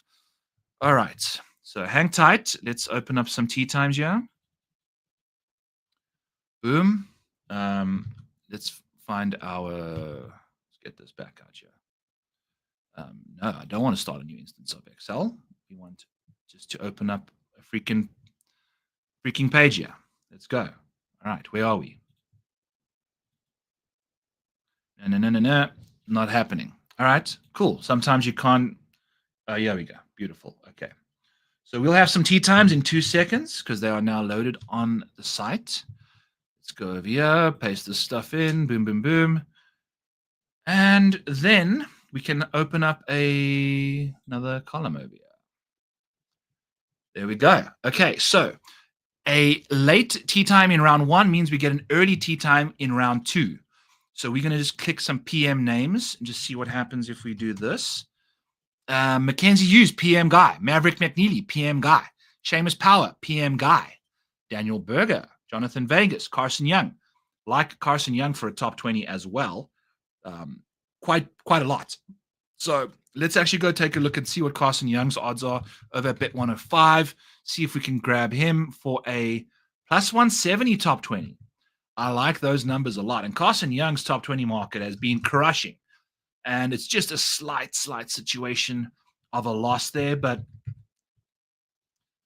you know, we've got top 20s in the last 2 starts and 4. Not too shabby. Before that, it was a bit rough. Never played the best year in 1 start. So, you know, we'll listen to the model. It's a negative 2% edge. We'll hang tight. You know, if maybe plus 200 would have got us to the promised land. Yeah. So that's kind of what we're looking at over there with Carson Young. I think we got him at plus 275. He was the only guy that cashed for our placements last week. I mean, it was some disgusting results. It's been a rough fall, and our apologies to you guys. You know, I know if you guys follow along, things can be tricky, but we don't mind. We've been up in the placement market. You know, we'll bounce back at some point, but maybe the fall events, you never quite know. You know, we've been betting a lot of money on the good golfers back in the signature events, and that's probably been where we thrive. But hey, we'll see. All right, so these are some guys that are going off early in the morning on Friday, which is when the wind might be the lowest. It could potentially completely change in 24 hours time. So just beware of the wind. Some other names. We kind of scooting down the board here. I don't mind a Andrew Novak plus 125. either he is someone that's been playing some solid golf. Look at this top 20 market. It's been sensational for him the last little while.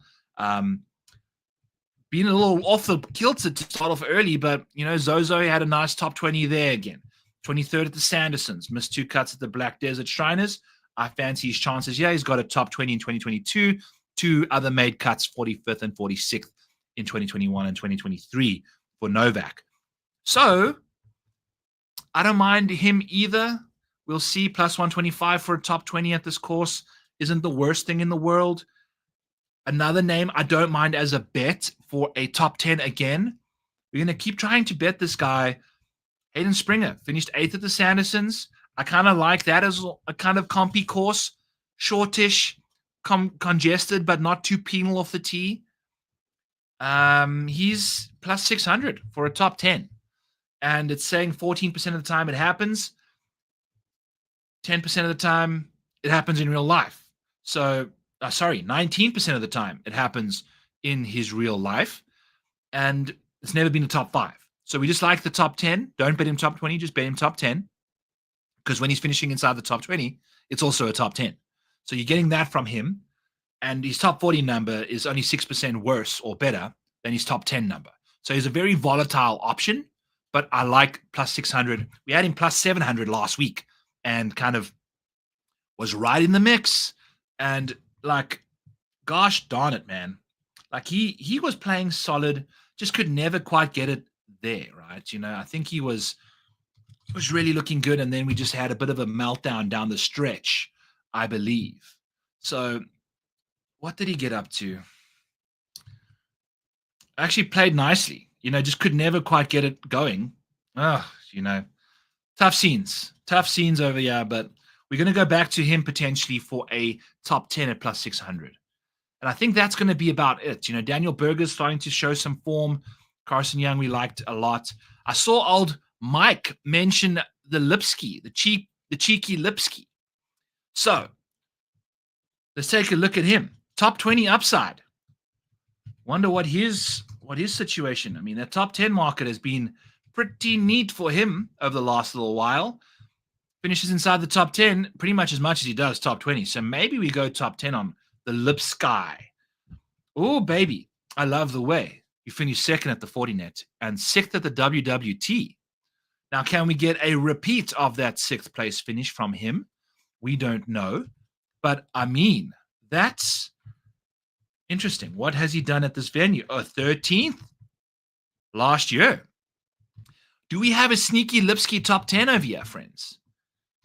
Maybe we do. Let's go take a quick peek and see if we can find his odds over here. Top 10 for the Lipsky. What is this column over here for us? We've got top 10s over here. So David Lipsky, plus 600. Let's see. I like that number. I think it might tell us something we in the mood for. 1% negative edge. But you know what?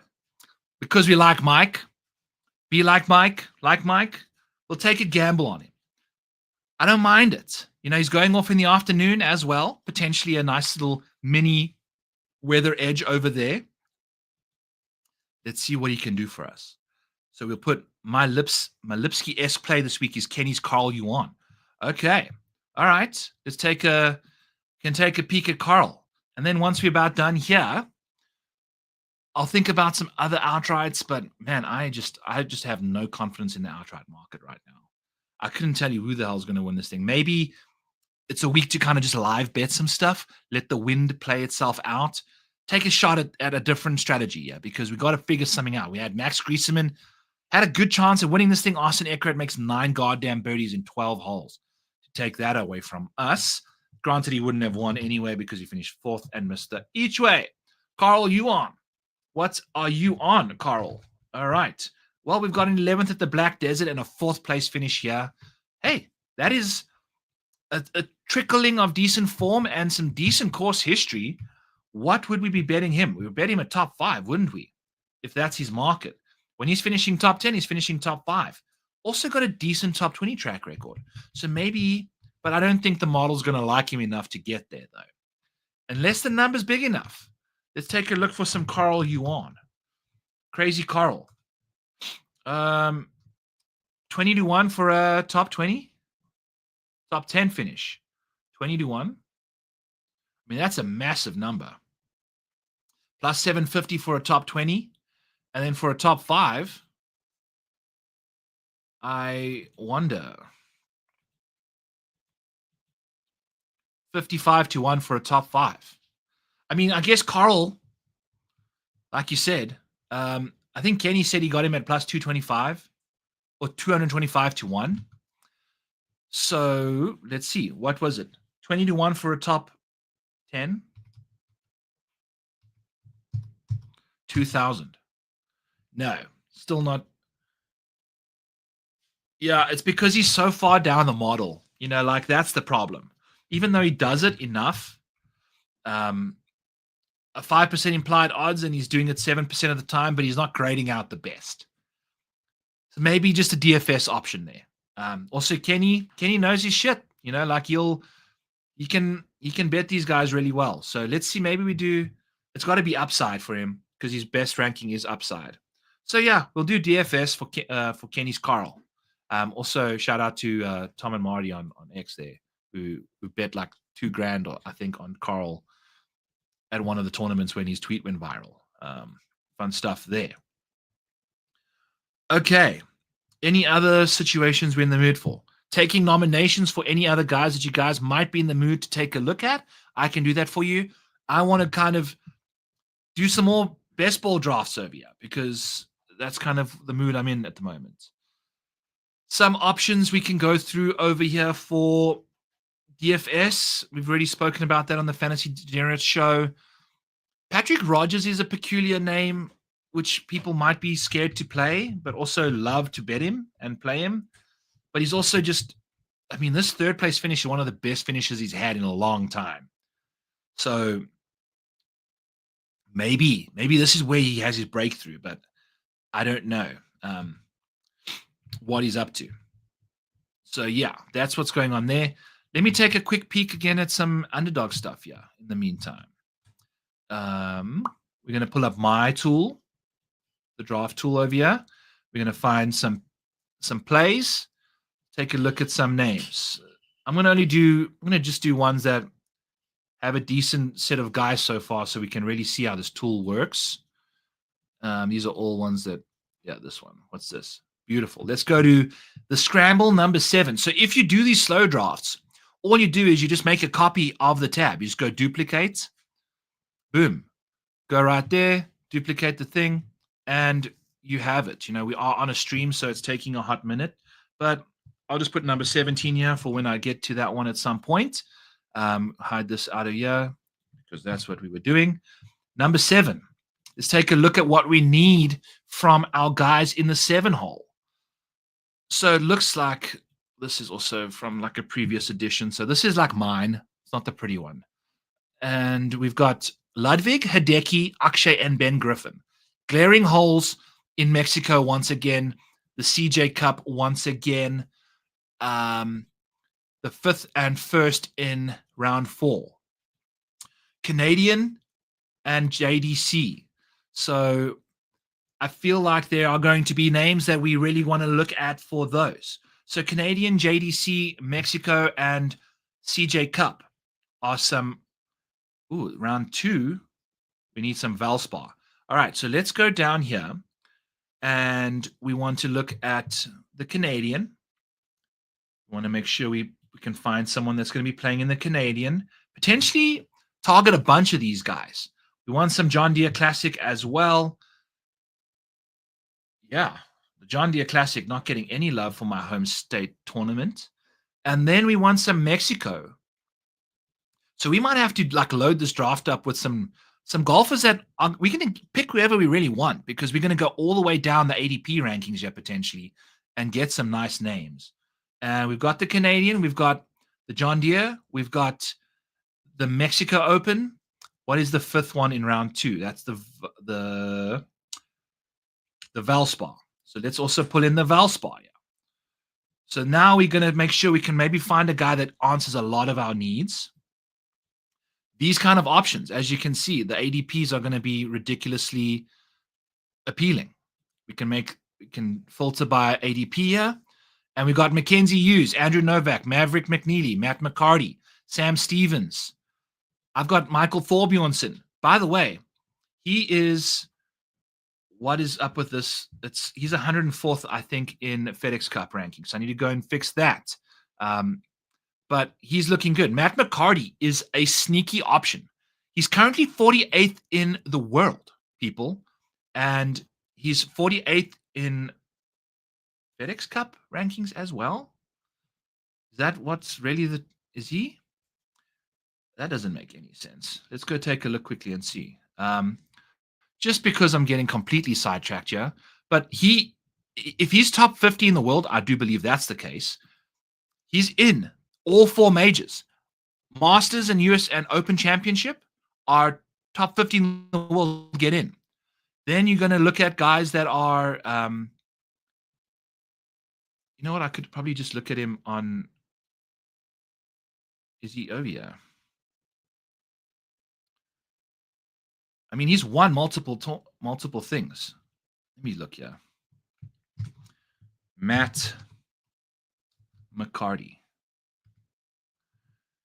He's 107. So what on earth is going on with my freaking ranking over there? Is the DAWG Dominator the same thing? Matt McCarty, if we take him away, put him in over here. No, this one's correct. Okay, so my one is all broken. This one is the one that you guys getting, and it looks good. All right, thank God. I was scared I had a weird thing out there. We are good to go. But Matt McCarty, I need to figure my stuff out over here. He's someone we really want to look at for sure. He's going to be going deep into the weeds for us in a big way. And he's not going to be in too many lineups right now either. I just don't want to have too much Mackenzie Hughes, Keith Mitchell, Andrew Novak, Maverick McNeely in my lineups because I've been finding myself clicking a lot of these guys. My ranks are pretty high up there with him, but I mean, Patrick Rogers, he's not going to finish inside the top whatever a lot. But I mean, taking a look at Patrick Rogers' actual recent form, you know, the finishing position points for him aren't good. But look at this consistency. He's making cuts, making birdies, going under par. I mean, he's going to be playing tournaments that are crap. And top 40 performances are perfect for what we're looking for, yeah. You know, because what? If you're finishing 40th, how many strokes behind first are you really? You know, like 6, 7? That's like 14 DFS points. You know, that's not the difference between winning and 40th at all in fantasy finishing position points. So the margins get shrunk up a little bit, and he's a perfect guy. I mean, he makes tons of cuts. 78% of the time he's making cuts. You know, that is elite cut making skills for this dude. The upside is pathetic, but the cut making ability is great. And that to me is an option that you want to look at. So he's a great guy I would be looking to play in my, look at this adjusted rank. He's 9th. There we go. You know, so you want to scroll down here in between, you can pull up guys like this and it'll tell you exactly. Tristan Lawrence, I've got playing all of these tournaments because he's not going to get in the Century, not going to get into Pebble, not into the Genesis. I think this is pulling in World Golf Rankings right now. So that's the problem. So if I change this to like 14, it might change it up a bit, but I'm not going to mess with it too much right now. But that's what it's doing. It's using golf rankings instead of the FedEx Cup freaking points. So let's do this actually. Maybe we just do it right now. 14. And then we get his current FedEx Cup, and then we go 15, and then that should be last year's, which is NA. So let's see some other names that we might be interested in. Like Patrick Rogers is going to be in these signature events to start off with. He's 54th in the FedEx Cup rankings. That's perfect, you know? So yeah, Steve, you got to have guys making the cut every time if possible. That is the one problem about not having too many signature event guys. The cut's almost guaranteed 4 rounds of golf there, and they're good golfers. Whereas But if you find good golfers that have thrived at these other venues, I think, geez, I haven't even tried to, maybe the next level of this thing is sucking in course history for these dudes to see the courses that they will be playing. How do they fare at those venues?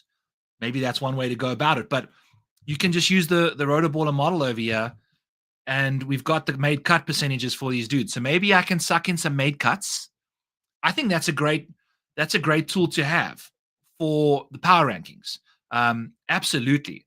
I think that's too. But also what I do have for us is the actual rounds played, which is basically the same thing. These are rounds played in 2024. And the more rounds you've played, depending on your, like, if you've got a ton of events and a ton of rounds, Eric Cole, 23 times 4, what's that? 92. He missed 10 rounds of weekend golf in his stint. So we're finding guys that make a lot of cuts in this rounds thing over here too. So I think maybe we can ramp that up a touch if we really want. And maybe we just do projected events a little down, because these are guys that are playing a lot and making cuts because they have a lot of rounds. So I think that's one way to potentially look at it, is how many rounds are you playing versus your top thing. Like Brendan Todd makes a bunch of cuts. I mean, look at the freaking 16 events at 75 rounds. Is that even correct?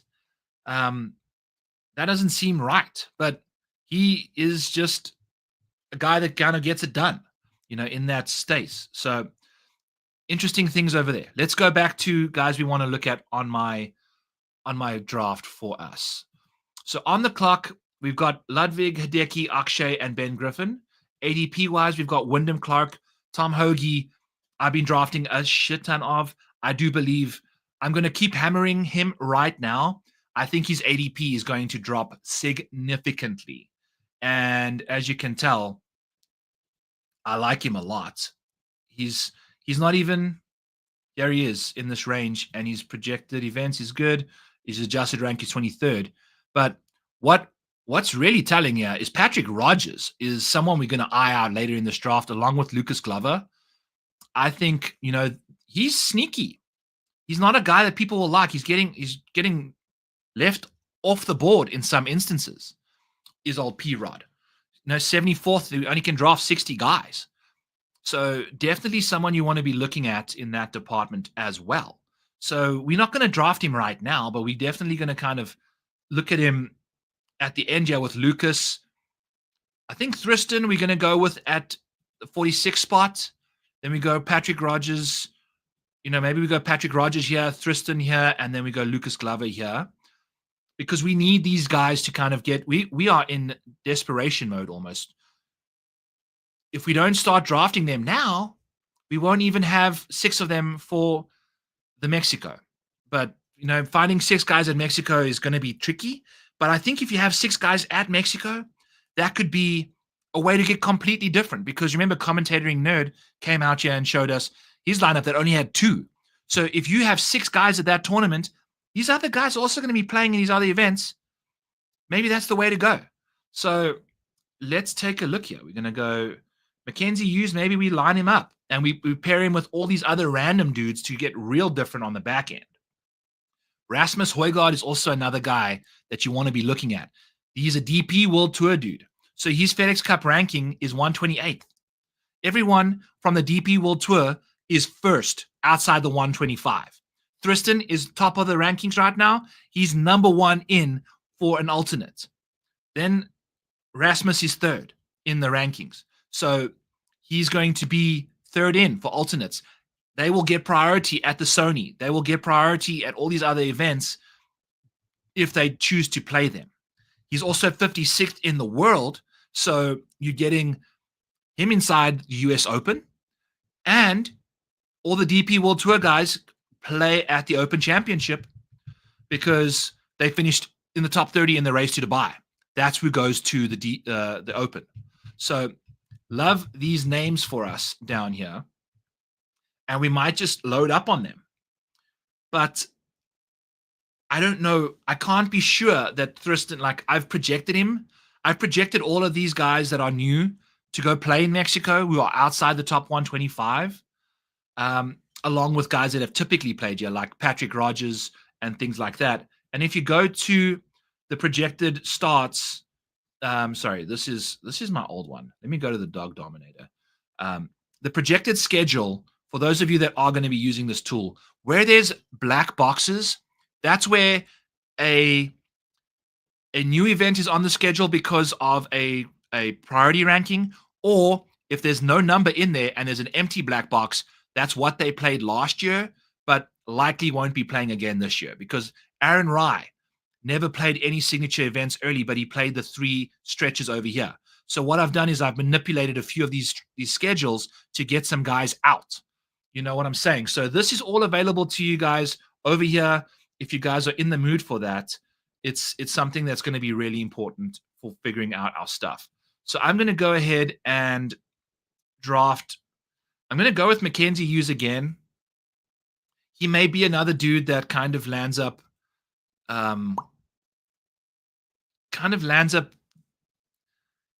getting his ADP increased. I've got him, ranked 31st, but I've also adjusted that to get him just ahead of his ADP. But he grades out really well. He fills a lot of good holes, and he's also in the 62 spot here, which I think this FedEx Cup is also wrong again. If we go, that's his world ranking. We want him 51st. He's number 1 in this market. So he's going to take a while to fall outside that top 60 of FedEx Cup points. So he's going to potentially be playing at the API as well. Maybe then he lands up losing a few, but maybe he also just, I doubt he plays every freaking single tournament in a row though. But who knows? Tom Hoagie played all 7 to start the first round over there last year. So let's go with Mackenzie Hughes and then see what happens with the rest of our guys. Jordan Spieth kicks up pretty hard. Keith Mitchell, again, to get, he's a Mexico CJ Cup guy.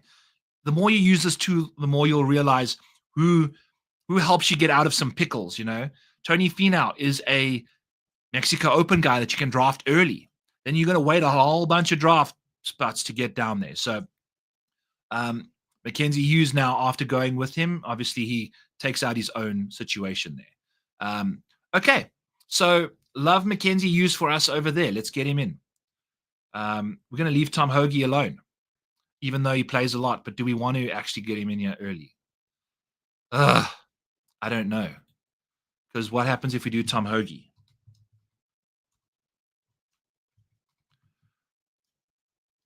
We get a lot of other tournaments lit up quick. And granted, some of these guys that we have aren't going to be playing in the Century down here.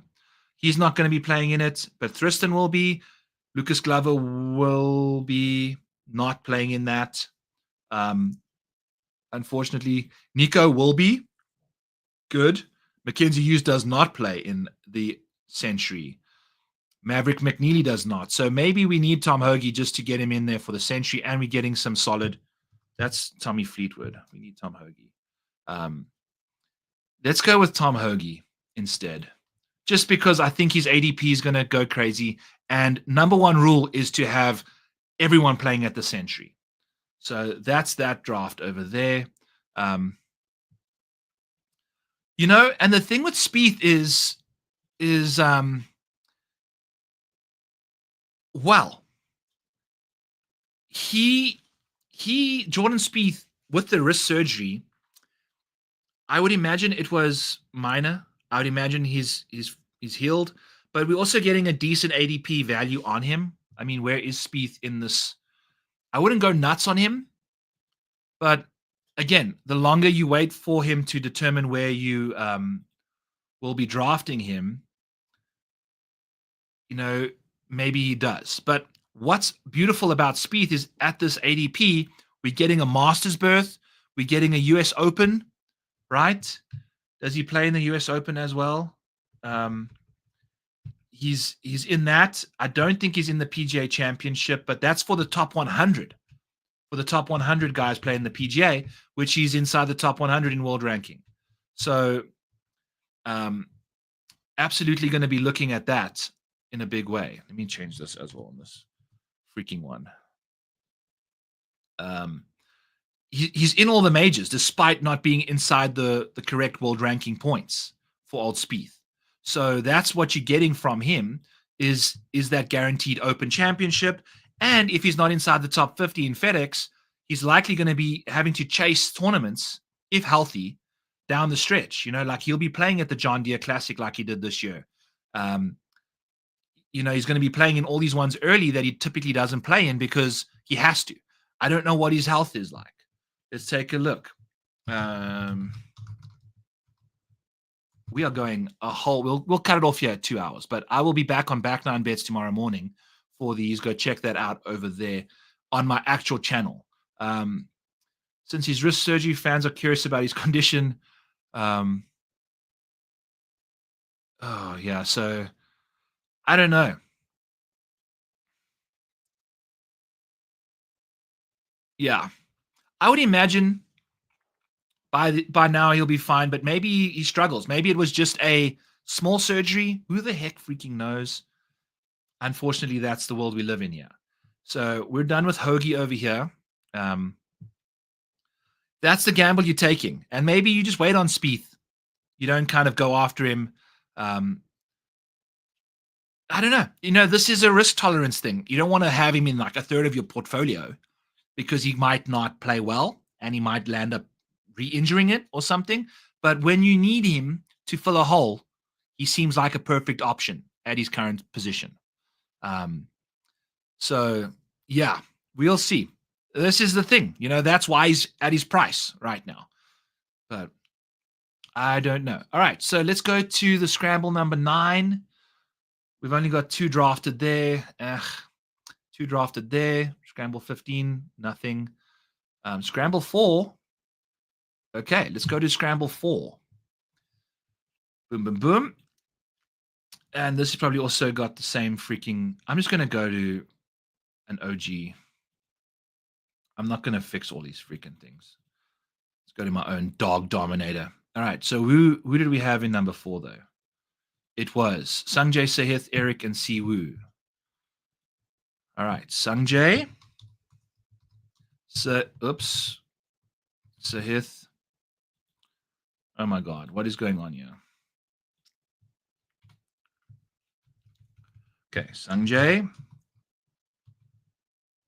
I don't know. Let's try this. Sungjae. No. Let's go back. Number 7.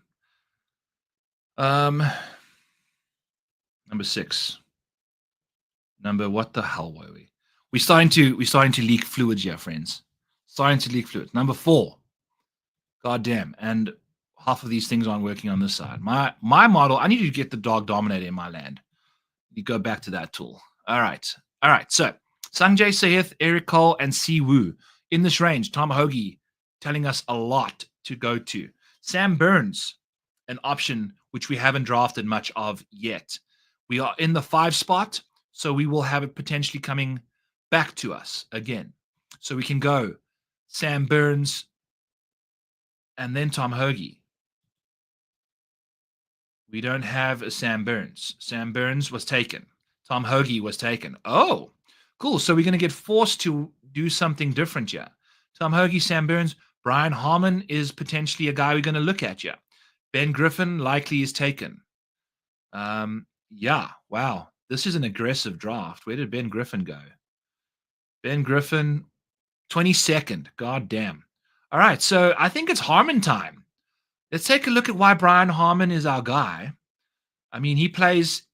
That's Ben Griffin. Where's Brian Harmon? He's obviously going to be in the signature events. Love that about him. Plays the Sony Open. Typically plays a great course fit for him. So he gets the 5 in there early. Not necessarily the Amex and Farmers kind of a guy. Plays the Valspar and the Valero. Love that about him too. This round 3 where we have 5 signature events essentially. He's going to be in all 5 of them and the Charles Schwab. So he gets 6 in round 3 there. Plays the US Open, obviously in the Open Championship, plays the Scottish. So he's got 4 over there. But he's a big hitter in this round 3 pod. Love what he can do for us in that department, particularly with the Charles Schwab. Tough to get some guys in there after the PGA Championship, which he typically does. So let's check out some Brian Harmon action if we add him to our criteria. Yeah. All right. Brian Harmon, Charmin Harmon, fills up a lot of random things. We're going to have to lean into those Mexico dudes down the bottom again to kind of the Patrick Rogerses, the Maverick McNeely's, maybe a Mackenzie Hughes now. But Brian Harmon obviously checks that box for us nicely. Is JT Poston available? If we go to him, JT Poston will be down here, and he won't get drafted likely before we get back to him. Max Grieseman's also an interesting name. I don't know what he's going to get up to. I don't know what tournaments he's going to play. I've projected some random stuff for him, but we don't know. You know, he's playing a lot of golf, so I'm projecting him to play a lot, especially with all the signature events in his slate as well. I think he's going to be continuing. I mean, what is he doing playing right now? You know, he was just in Mexico. He's inside the top freaking 50 in the FedEx Cup ranking, so he doesn't need to worry about that. You know, so, and he's top 40 in the world. So there's a lot to like about his outlook. Do we just try him as well? We go him and Brian Harmon, because we might be able to get Brian Harmon on the comeback, and then we get Griesemann early, yeah. Because his price might go up quite a lot. He might land up being inside the 20s as a ADP compared to Russell Henley, who hardly plays any golf. I mean, he played 15 tournaments last year with all the signature events. Played the Sony as his only one, the Cognizant, the Valero, and then plays 3 times in round 4. And that's when you really need your guys to thrive, because that's when you get into the big pool, and then you need volume, friends. So, you know, taking a look, maybe filtering on some guys with really good round 4 projected starts is a way to kind of break some tiebreakers if you're looking at guys for the same situation there. Tom Hoagie doesn't necessarily get that done much in round 4. That's going to be his big bugaboo. So if you're going with Tom Hoagie, you need guys like Mackenzie Hughes, Max Griesemann potentially. I don't know if Bobby Mack's going to play. I know he'll play the Canadian. He'll play the US Open. He'll play the Travelers and the Scottish. I mean, he's defending 2 tournaments in that round 4 situation. So despite Robert McIntyre not necessarily playing a lot of golf early, if you have a front-loaded pods like round 1, round 2, round 3, he's a guy that's going to give you some serious relief in the 4th quarter there. So we're getting deep into the weeds. This tool's so sick, you know. For those of you new here, link is in the description. Let's figure out our guy. Do we want to go to Robert McIntyre? But I don't think we want to go with Brian Harmon just yet. Our round 4 situation isn't terrible. We are a little dire in round 2. But that usually fills up as you go down the draft board, because the worst players tend to play these other events. But what did we like about Brian Harmon because of that situation? Russell Henley's not terrible. JT Poston is a solid option. He plays the John Deere a lot, and that's also a tournament that you can make a lot of points at. And then I like Denny McCarthy, which we'll get on the turn here, hopefully. So it's between Bobby Mack, Max. Maybe we go Max Griesemann early, and then we see what comes back to us tomorrow morning. Unless this guy is on auto draft, then we get him. But let's go Taylor Pendrith. No, we want Max Griesemann instead. Is he auto drafting? No, he's not. All right, so we'll wait for this one to come back to us. Scramble 11, only got Scotty Scheffler. This one's going to be a brand new one. This one's going to be a brand new one, brand new one, brand new one. Sure, let's do a Sahith Tony Finau one. That's number 8. And then this will be the last one we do. Okay. So we're going to go. We want Corey Connors in this one. That's for sure. So that's one thing about Mexico. If fishing for back end of the draft and undrafted guys ADP for Mexico, do you sacrifice having guys who will be around during the FedEx Cup playoffs? The FedEx Cup playoffs doesn't matter.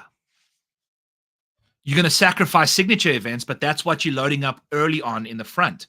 You've also got some Jason Day that you can grab late, Adam Scott that you can grab late. You know, I think I think you got to look. Let's take a look at Mexico. I mean, it's a critical event. It's like a swing state in the elections. Mexico is the swing event for us that are doing these drafts. So FedEx Cup wise, this is pulling in the wrong one again. So let's go 14. There we go. And then we're going to go 15 here. Make sure we get these right ones in, and it's only for some of them. But hey, we're doing our thing. Whatever. This is the late night stream part of the show. So guys that are playing in Mexico that are going to potentially be in some signature events. You know what? Let's just do this. We're going to go take a look here. We go. We want guys that are playing in at least 4, 5, or 6 events in that final round. And the thing is, if they're playing Mexico, they are also playing the John Deere, the Rocket, and whatever the other one is. Because that's just how this works, right? So why is this so wide? There we go. Okay. And also, I don't know. There we go. I like to have it. There we go. Okay. Now we can see all 4 rounds. When we filter on these kind of guys, so Tony Finau immediately falls out the picture, yeah, because he's not going to be playing a ton of these late events. Guys that are going to be potentially playing in some signature events that are close. Mackenzie Hughes could still be hanging around for these late events. We've only got him slated for the first 2. He likely plays API as well. We don't know. We can go and change that schedule if you want, see what happens. He's 62nd in the world. If he plays well this week, maybe wins this tournament somehow, he could be in the Masters. But he's flirting with the PGA Championship for he'll be in the PGA Championship for sure. He's top 100 in the world. Might not play the US Open, might play the US Open, which is round 4. So round 4, I've got him. Have we got Mackenzie in the US Open? We do. Okay, so he's 62nd in the world. Maybe he plays the US Open. Some other names that that's the thing, is you hardly have any guys. The guys that you will find some additional value on are the DP World Tour guys late, because they won't be playing in the Travelers or the US Open. Maybe they will be playing the US Open, sorry. But Rasmus and Tristan will definitely be playing in the Open Championship because they were all DP World Tour guys, finished inside the top 30 for the race to Dubai. So they will be in the mix. Matteo Manacero, not high enough world ranking points to get into the US Open. 86th in the world. Maybe he plays well enough to get inside the top 60. Maybe not. But he's an option. Jordan Smith will give you an Open Championship appearance, but not a US Open. No one else down here is going to. So it's pretty much Tristan and Rasmus that are 2 dudes that you really want to look at to get that job done for you. Lots of heavy lifting, potentially playing Rocket, John Deere, Scottish. They could just hit a lot because they're not going to have the Travelers. They could rest up and go. So we'll see. I don't know. Those are 2 names that we're kind of looking at over there. Interesting stuff. I do think I want to land a Corey Connors in this department if I have him available to me. So let's go take a look and see. Corey Connors was drafted before. God damn it. I just can't get my hands on Corey Connors right now, which is bothering me. Max Homer's ADP is going to drop significantly. Siwoo Kim is not a terrible option either. I think he's someone that makes a ton of points. He's 12th in my rankings. I've adjusted that down. He's top 5. He was 2nd, I think, behind Tom Hoagie in total DFS points. Right? Like, total DFS points. There he is. Check at this. He's in the 100 club for score to par. Played 77 rounds. He's one of these dudes that, like, Siwoo doesn't finish inside the top 10 hardly ever, but man, he makes cuts. That's Seamus Power. Let's go Siwoo. Like, this is where you want to really live in this world. Been playing a bit better lately, but 1 miscut, 2 miscuts. That's it. I mean, and the miscut came at the Wyndham. So he only had one miscut in the entire 28 rounds or 28 events of the underdog slate. No top tens apart from the players, I guess. Sorry. But all of this is good. You know, like he's only a few shots behind the winner. So a lot to like over there from Siwoo. So we're going to go to him in the spot. I like him a lot. If he continues with that consistency, has he always done this kind of stuff, or has he struggled before? Yeah, he starts the year off really nicely. You know, obviously won the Sony, missed one cut, two cuts. Love that. Yeah, I think so. You got to. I'll put in cut percentage as well, but rounds played in 2024 is a great predictor as well because that means they play a lot and make a lot of cuts. So it's in there in one way or another, and that's included in my rankings as well. And you can make them part of your rankings too. Okay, so yeah, I mean he seems to be just very consistent. I love this about Siwoo. I mean, look at these. It's not anything flashy, but he's so consistent, and he does it all the time. And then later in the year, it gets a little wonky. But let's go. All right, click, click, click, click. Siwoo's in, and he does a lot of good stuff for you. He does the CJ Cup. He does the Sony Open. No Mexico, but the CJ Cup is important. The Byron Nelson's also one of these. Not a lot of guys play there. So that's a big hole in a lot of people's schedules, which will come through there. And then, you know, what is he, 53rd? No, this is 13th again. God damn it. This stupid freaking. All of these late ones, I need to redo my copied files. But Siwoo's inside the top 50, so he gets all the signature events as well. Not in the Masters right now, though. 53rd in the world needs to get inside the top 50 to play in the Masters or the Open Championship. So that's a glaring hole in his repertoire. Potentially could make him play a bit more golf early on to try and get into the top 50 if he gets off to a kind of slowish start. And the problem with him is to get world ranking points, top 20 finishes in abundance is fine, but you really get a lot of world ranking points when you finish up at the top of the board. He doesn't do that enough to get like big spikes in world ranking additions. So he's consistent, you know, like lots of FedEx Cup points, not enough world ranking points. So beautiful stuff here. Beautiful. Siwoo Kim. Let's go, baby. Draft number 4. There we go. We're back on the clock with this guy. All right, one more. We're addicted. It is what it is. Okay, so number 4. Oh, the DAWG Dominator. We got some people in here, baby. Let's go. Love it. That means people are clicking in. Back to number 4. So we got, what did we go with? We went with Max Griesemann. We didn't go with Harman because we're going to go with him now. Max Grease. Now, what is this telling us? Tom Hoagie obviously would have been the guy. Brian Harman seems to be the option for us in this department. Do we have a Mexico option? We do. Max Mackenzie Hughes and Keith Mitchell, which we are drafting a lot of. We've got to do something. Did we want to do some? I thought we did a Patrick Rogers type situation with these guys as well. This is an OG one, so we are looking for. It's got some random. Every time I've copied a file, like the early numbers are going to be like the previous editions of this file as it's improved for the DAWG Dominator. So let's go ahead. Yeah, we got Max Griesemann, right? This is the one we're looking at. Sanjay Sahith, Eric Siwoo. Sanjay Sahith, Eric Siwoo. Yeah, so this is the one. So Max Griesemann's in there. Now we need to find.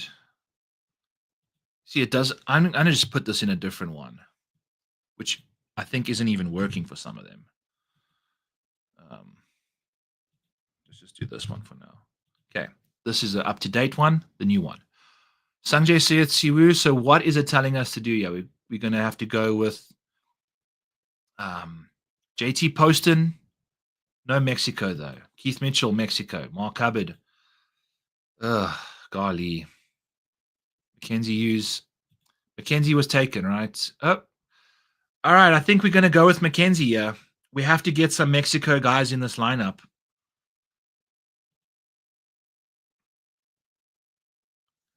All right, buddy.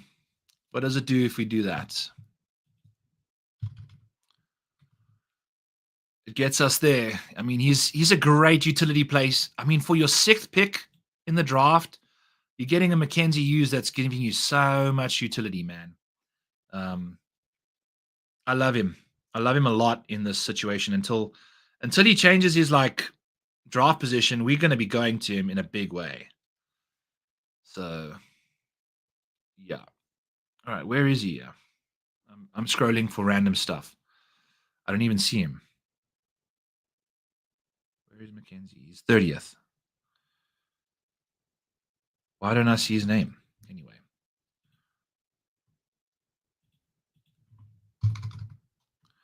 Oh, we filtered on Century Tournament of Champions, guys. That's why. Okay. Mackenzie Hughes, where are you, my man? There we go. Yeah, and he's giving us a ton of starts in the final stretch. So I love that about him. Love that about Mackenzie Hughes in the final stretch there. Okay, cool. We're in. Welcome to the party, Mackenzie. All right, friends. Thank you so much. If you like this tool, in the link description below, boom, boom, boom. Thank you for tuning in. Hit the like button, hit the subscribe button on Mayo Media Network. As always, the show is brought to you by rotoballer.com. All the tools and stuff that I'm using here are available to you over there as a Rotoballer subscriber. Breaking 100 will be out tomorrow. And don't forget to go over to Bet 105. Any state you're in, you can go and do that. $5. So all you got to do is deposit $5. You can land up with $50 in bonus bets over there. And it will also really help me, get some message across that you guys are listening and it's a good show for Bet 105 to kind of sponsor going forward, because it would be nice if you guys could do that for me. Steve, appreciate you, my brother. Let's have ourselves a week. Commentating nerd, as always. Enjoy doing the shows with you. And we'll catch you guys tomorrow morning. I'll do some more of the streaming stuff as we go along in the best ball streets. So peace out till then. Bye-bye.